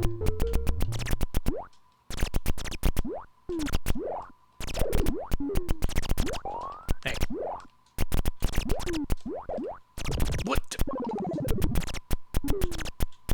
Not sure if that was intentional or not. That wasn't. Look out! Oh, what a play!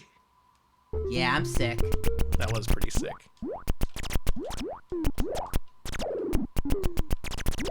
This game's neat because you can play cooperatively, but It's also a lot of fun to try and screw over the other player. Yeah, that's how I play. Don't you do it. Oh, sure, I do all the work and you just collect the money. Yeah.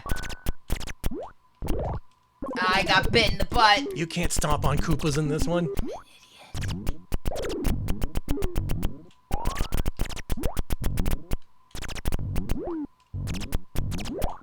I got him. Nice. And this is what the Mario Brothers do. This is part of their business. It's a very small detail, but in this version they actually show little string bits holding up the coins. Which I wouldn't think was necessary. Like, my suspension of disbelief is fine in this case, but they did it anyway. And I like it. Hey, teamwork. Nice. Makes the dream work. You kind of made more of the dream work than I did. Don't worry about it. And if you're wondering, that's why, whenever we record this show, I always wear red, and Alex always wears green. That's true. I actually looked down at my shirt to see what I was wearing. I knew I was lying.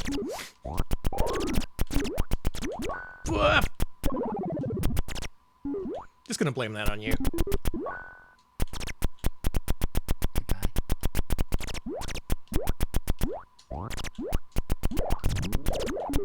Oh, damn, Nice. we're good. We're pretty freaking nice at this game. We're Marios. Yeah, I'm here to say. I'm Mario. I just made them mad for no reason. That's cool. Is that still canon, them being Mario and Luigi Mario? Yes. I'd have to watch the Illumination film to find out, but oh, fuck me. We could always watch it. I have Peacock. You can do that while I'm invincible on the thing? You can push me off? I don't like you there. What an asshole. Yeah, well. That's supposed to give you a nice break from the action. Not when you're playing with Alex.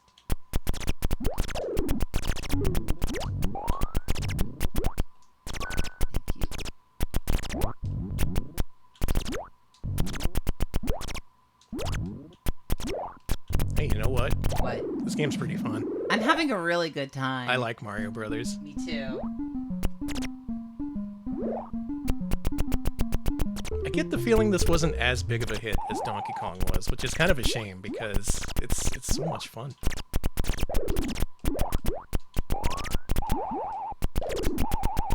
It flies in the face of a little bit of what Mario's all about nowadays because you can't stomp on the enemies. But if you can get past that, I think you'll like this game. There's also the NES version, and a revamped version that was only released in Europe as Mario Brothers Classic. You can get those guys.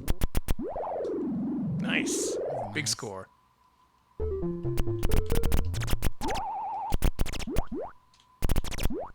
There's also FDS Mario Brothers, which was a promotional tie-in with a brand of furikake. Many different ways you can play the I Mario just jumped Brothers. right into that fly. Right into him.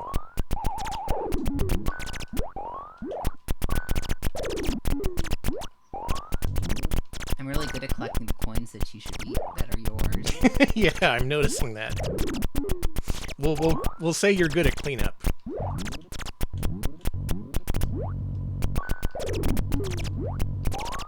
That was kind of sick. Thank you. Oh, can you do it? Yeah, you can. Why am I good at Mario Brothers? Are you ready for the next phase? These guys is slippery.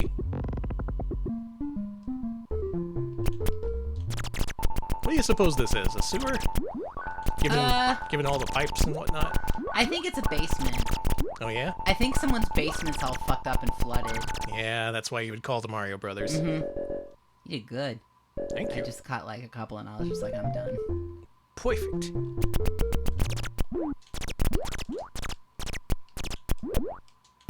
You know, Nintendo, I think it's a good apology, a good mea culpa for all the stupid emulator shit you've done recently. You should just make us the Mario Brothers. Yeah! That's what the people want. That would easily make up for the lack of a Switch emulator out there burned now. to death. Luigi game over. I'm just saying, if you want some good press, that's a good way to do it. I would begrudgingly play the role of Mario, as I was born to do. You're a born Mario. That'd be pretty weird. A fully formed Mario being born. Jumping out and saying, let's go. Like Athena, but Italian. I thought Athena was Italian. Damn it. Isn't she Greek? Close enough. Okay. Alright, Alex. Oh, me. My name is... Let's see if they'll let me do this. Gay. I have to go all the way this way.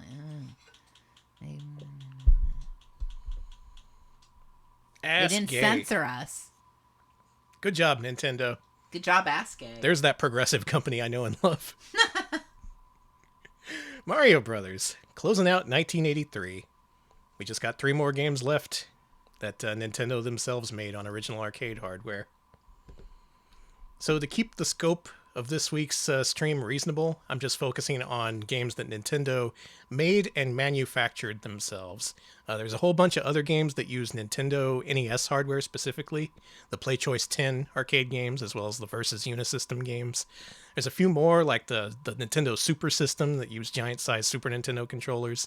I'm not going to count games that use reused console hardware tonight, so we're just seeing all the original games up until they stop doing that. So with that in mind, our next game from 1984 is Punch-Out! Ooh! They were on a freaking roll, I tell you what. Back to vertical. This one. Yeah, okay, there we go.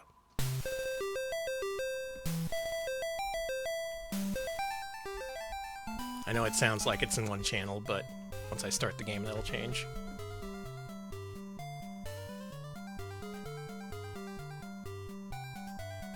That's me! That tiny little man! Damn, 50 high score names? Is that enough? People are gonna sit around the machine watching that? Alright, let's play some Punch-Out! Alright. Who's played arcade Punch-Out? Who likes it more than NES Punch-Out? There's a few people out there like that. I could see it. This game's kind of fun.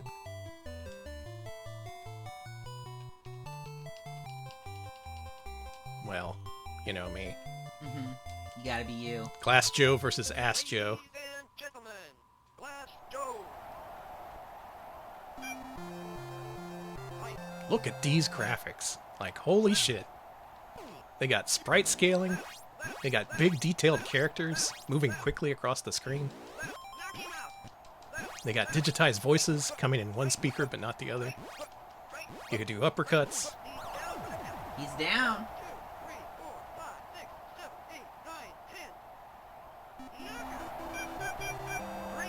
This game was a real showpiece in arcades. Just because the sound, you would always know when there was a Punch-Out arcade machine nearby. Because it would be like, right hook, body blow, knock him out.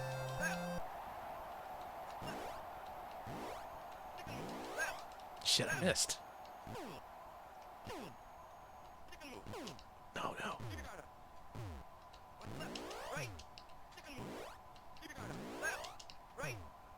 And just like the NES version, you have to block and counter the hits and so on. No!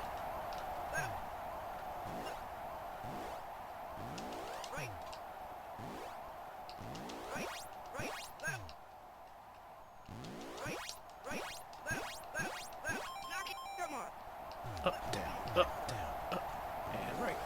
Pow! Get his ass. Right hook, uppercut.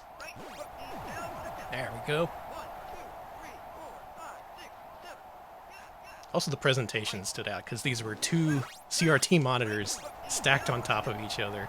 Oh yeah. I've seen that. I remember seeing that in the when I saw an arcade machine of this. Nintendo had a real surplus of CRTs at the time, so they were like, fuck it. two screens per machine. We can do it. How'd they get so many CRTs? I don't know. I wish I had that problem nowadays. Same. Oh, there he is. The man himself. He's a classic, man. This is just what men look like. Yeah, back in the 80s. A lot more people looking like Bald Bull out there in the 80s. Oh, he dodged.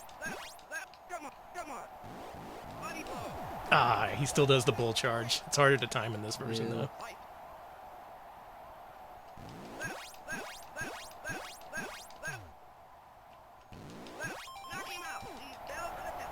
Also, I'd like to mention that we haven't yet played my favorite Nintendo arcade game from this era. Can you guess what it is? Damn it.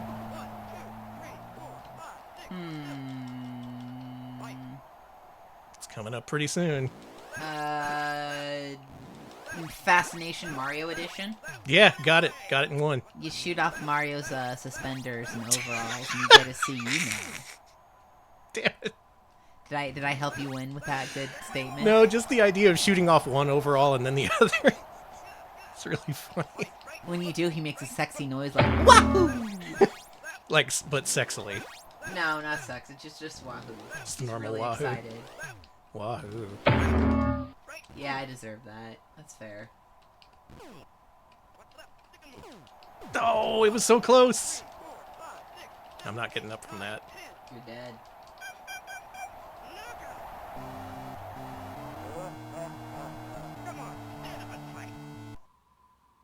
His famous taunt.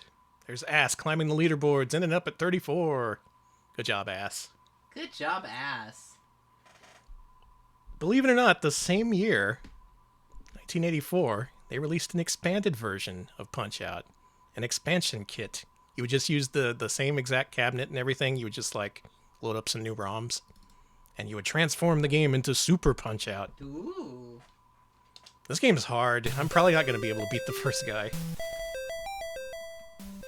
True to its name, it is super difficult.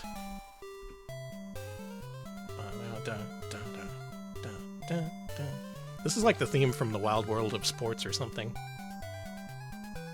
And this one has a new feature. You can pull the joystick. That's crazy. Good duck. Get it? Like, not like pushing it upwards, but like yanking it outward and upward. That's not a mechanic you see very often in arcade games.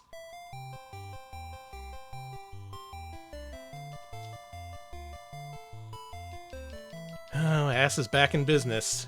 Get his ass. I'm gonna get my ass beaten by Bear Hugger. Ladies and gentlemen, Canadian Bear Hugger. Alright, where's my pull button, first of all? Right. Do I not have it mapped? Okay, there it is. Good.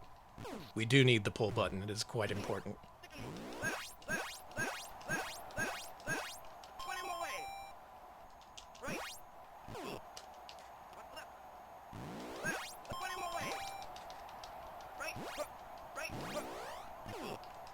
I like this guy's face. It's very Bluto looking. He's very emotive.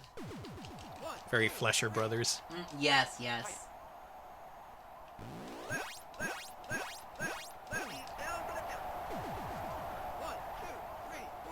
When he gets up, you have to use the new gameplay mechanic.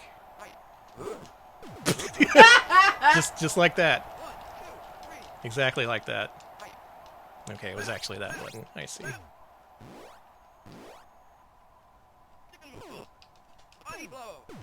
Oh yeah, I haven't tried to hit him in the stomach yet. He killed me. No, it's not gonna go down like that. No.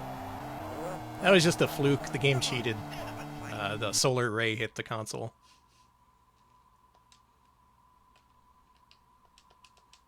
This time I mean business. Ladies and gentlemen, Canadian Bear Hugger.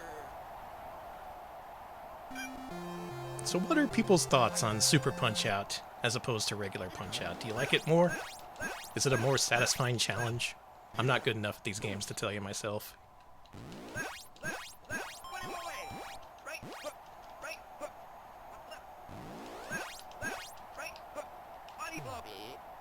That's when you hit him in the stomach. He doesn't like that. Now we're getting somewhere with this guy. 1, 2, 3. Ah, I wasn't looking. I was looking for people's opinions on Super Punch-Out. Sorry. We'll get him.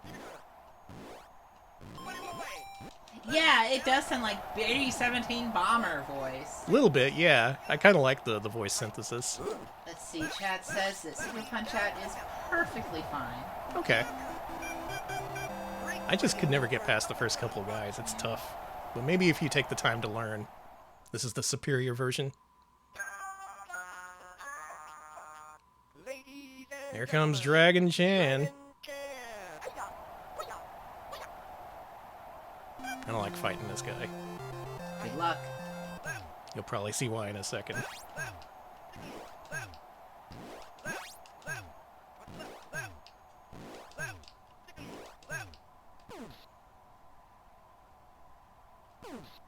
You gonna open up? Ever? Fucking... That's why I don't like fighting him. He uses his feet. You're not supposed to do that. This is boxing.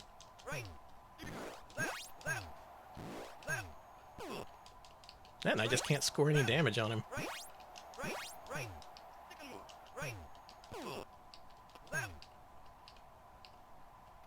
They made this game impossible. Oh my Ow! god. Right in the face. Yeah, I'm not leaving this ring alive. That's not happening. And then he just goes back to his usual bullshit. Man, Jesus. Where's my kick button?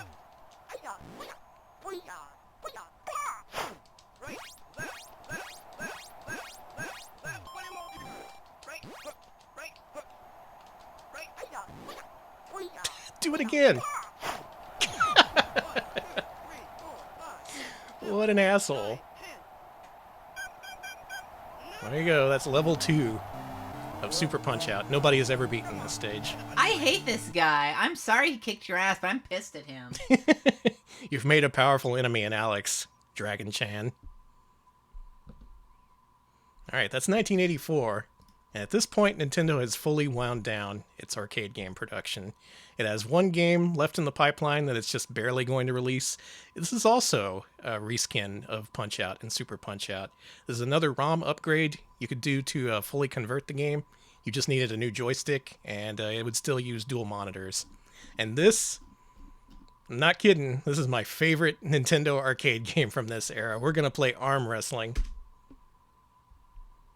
Dude, I fucking love arm wrestling. This game is so fucking good. I've been dying to stream this. You ever seen this, Alex? I have seen this quite a bit. I've known other huge fans of this game. It's so freaking good. You don't punch. It's so good. You just arm wrestle. There's no other game like it. It has a unique presentation. It's just everything I love about Nintendo all in one game. And it's all American. Salute the flag. I am saluting. We have been Let's play. waiting for you. And it's got voices.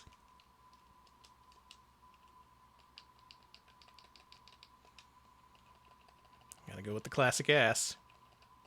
You know what? I don't have the voice channel in my headphones. I'm gonna switch channels for myself Okay. so I can enjoy the voices too. Gentlemen, let the tournament begin. Success back. Ready? Go!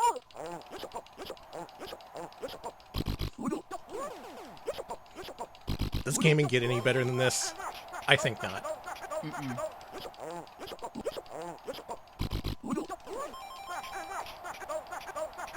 This machine is a very loud piece of shit that just makes the most terrible noises you've ever heard in your I life. hate the noise. That's the thing. I haven't said it, but I really don't like the noises this game makes.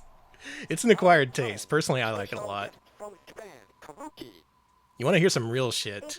Play this game when it was just added to MAME. They didn't emulate the voices correctly. And it sounds horrible. So what you're doing here is you're mashing left on the stick, and then when they get ready to counterattack, you tap right, which throws them off their game. And while they're stunned, you mash the button in order to store up power. And that's how you play arm wrestling. That is how you play arm wrestling in real life, too. Yeah, that's how it works. As featured in the film Over the Top. Oh, you can pull the stick in this one, too. Hey! We got it. We got $50,000. Fuck yeah. Ass is rich. Get a new record. Now challenge. Task X. Who? Baby?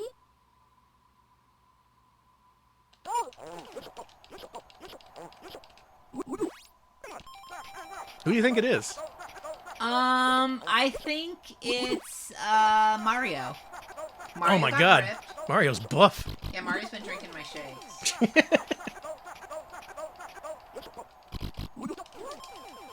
Oh, let's go. Full power.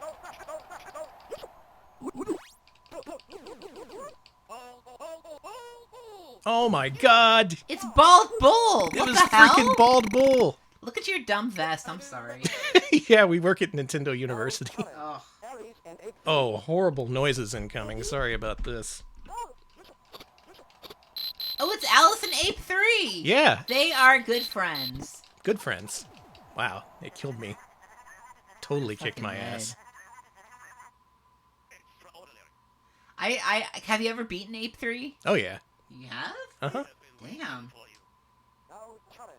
I can do one loop of this game, which doesn't count as a 1cc. There's actually something like 20 rounds.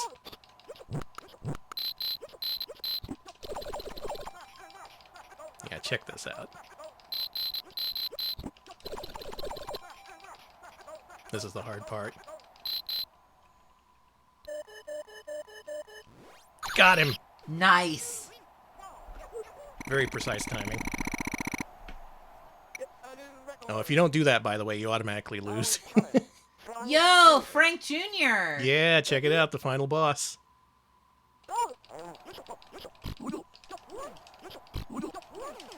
He's pretty tough. He's got some dirty tricks up his sleeve, too.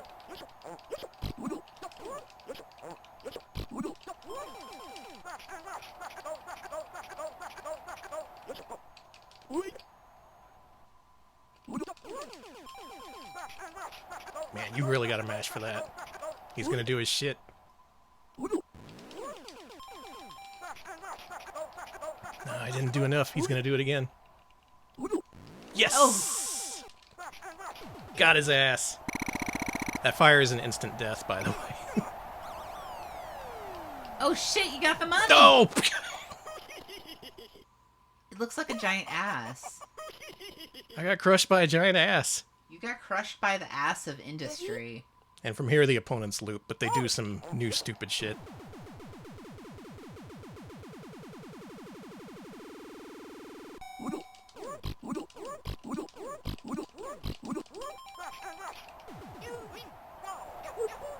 Yahoo! I could get up to like round 7, but man, there's just so many opponents, and they keep getting harder and harder each time. Like this, it introduces a new skull mechanic that makes you have to mash carefully.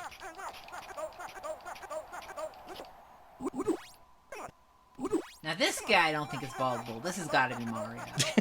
Yeah, this is Mario.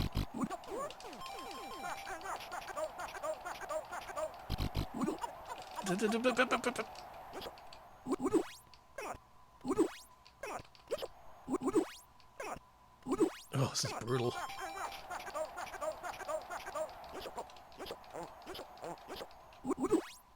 Damn it! Ah, he got me. That Skex face. got you.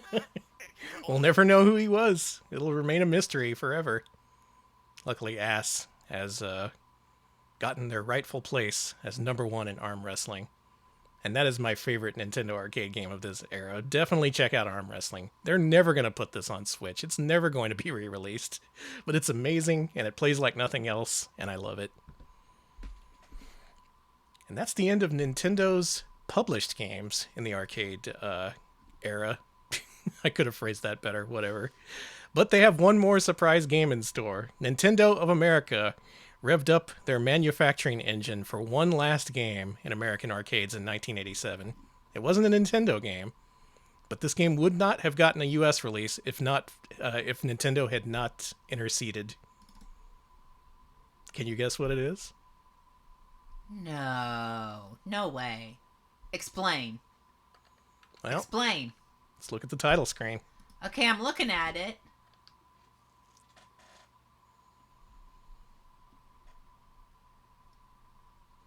No, they didn't do this. This is a lie. Danny, explain yourself.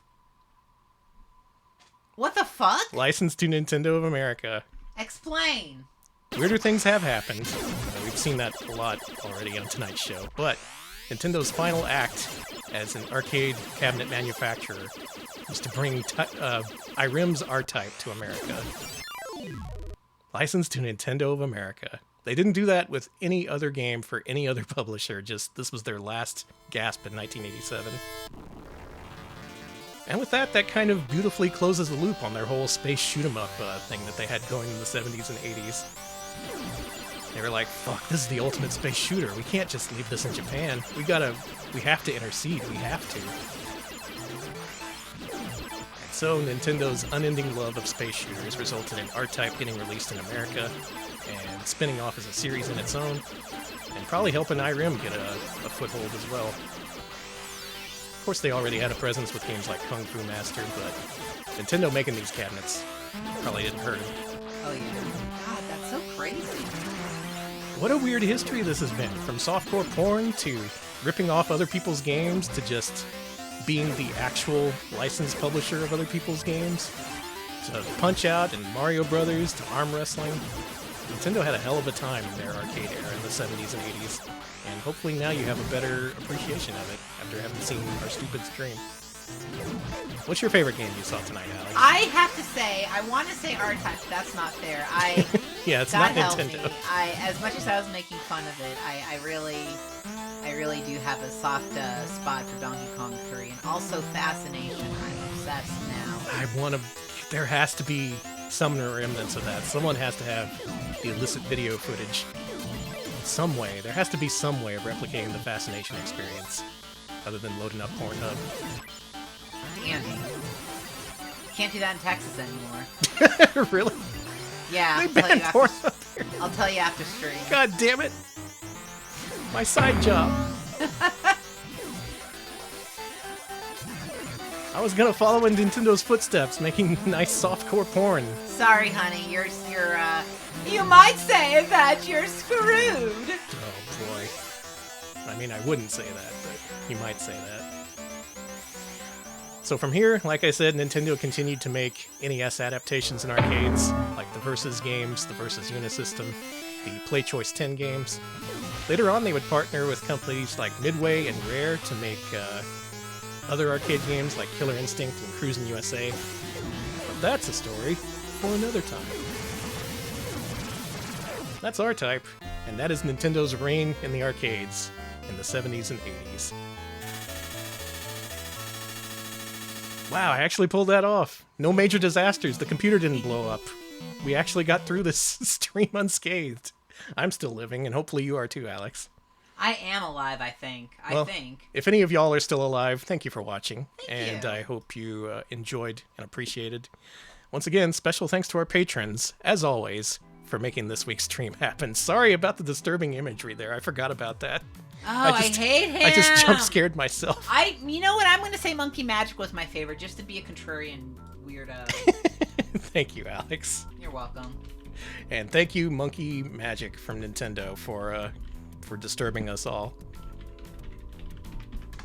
Like I said, this stream is entirely decided by our patrons. We might have ended up playing Activision 2600 games tonight, if not for how our patrons voted, but they voted for Nintendo arcade games, and we delivered.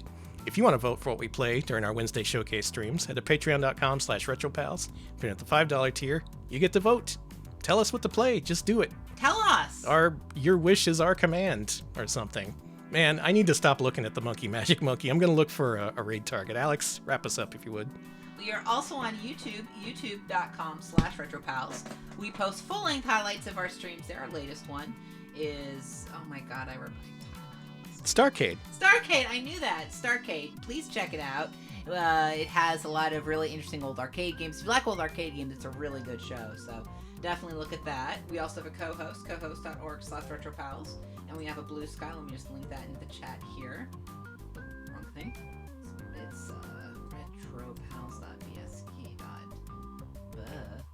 retropals.bsk.social. Yeah, that's it. Yeah, retropals.social. Retropals.social. Yeah, you can follow us there to find out when we go live, when we got new videos up on YouTube, and all the Retropals news you can use. Yeah, do that, why don't you? Please. I don't know why I said it like that. I apologize. Please. Please, I like to stream.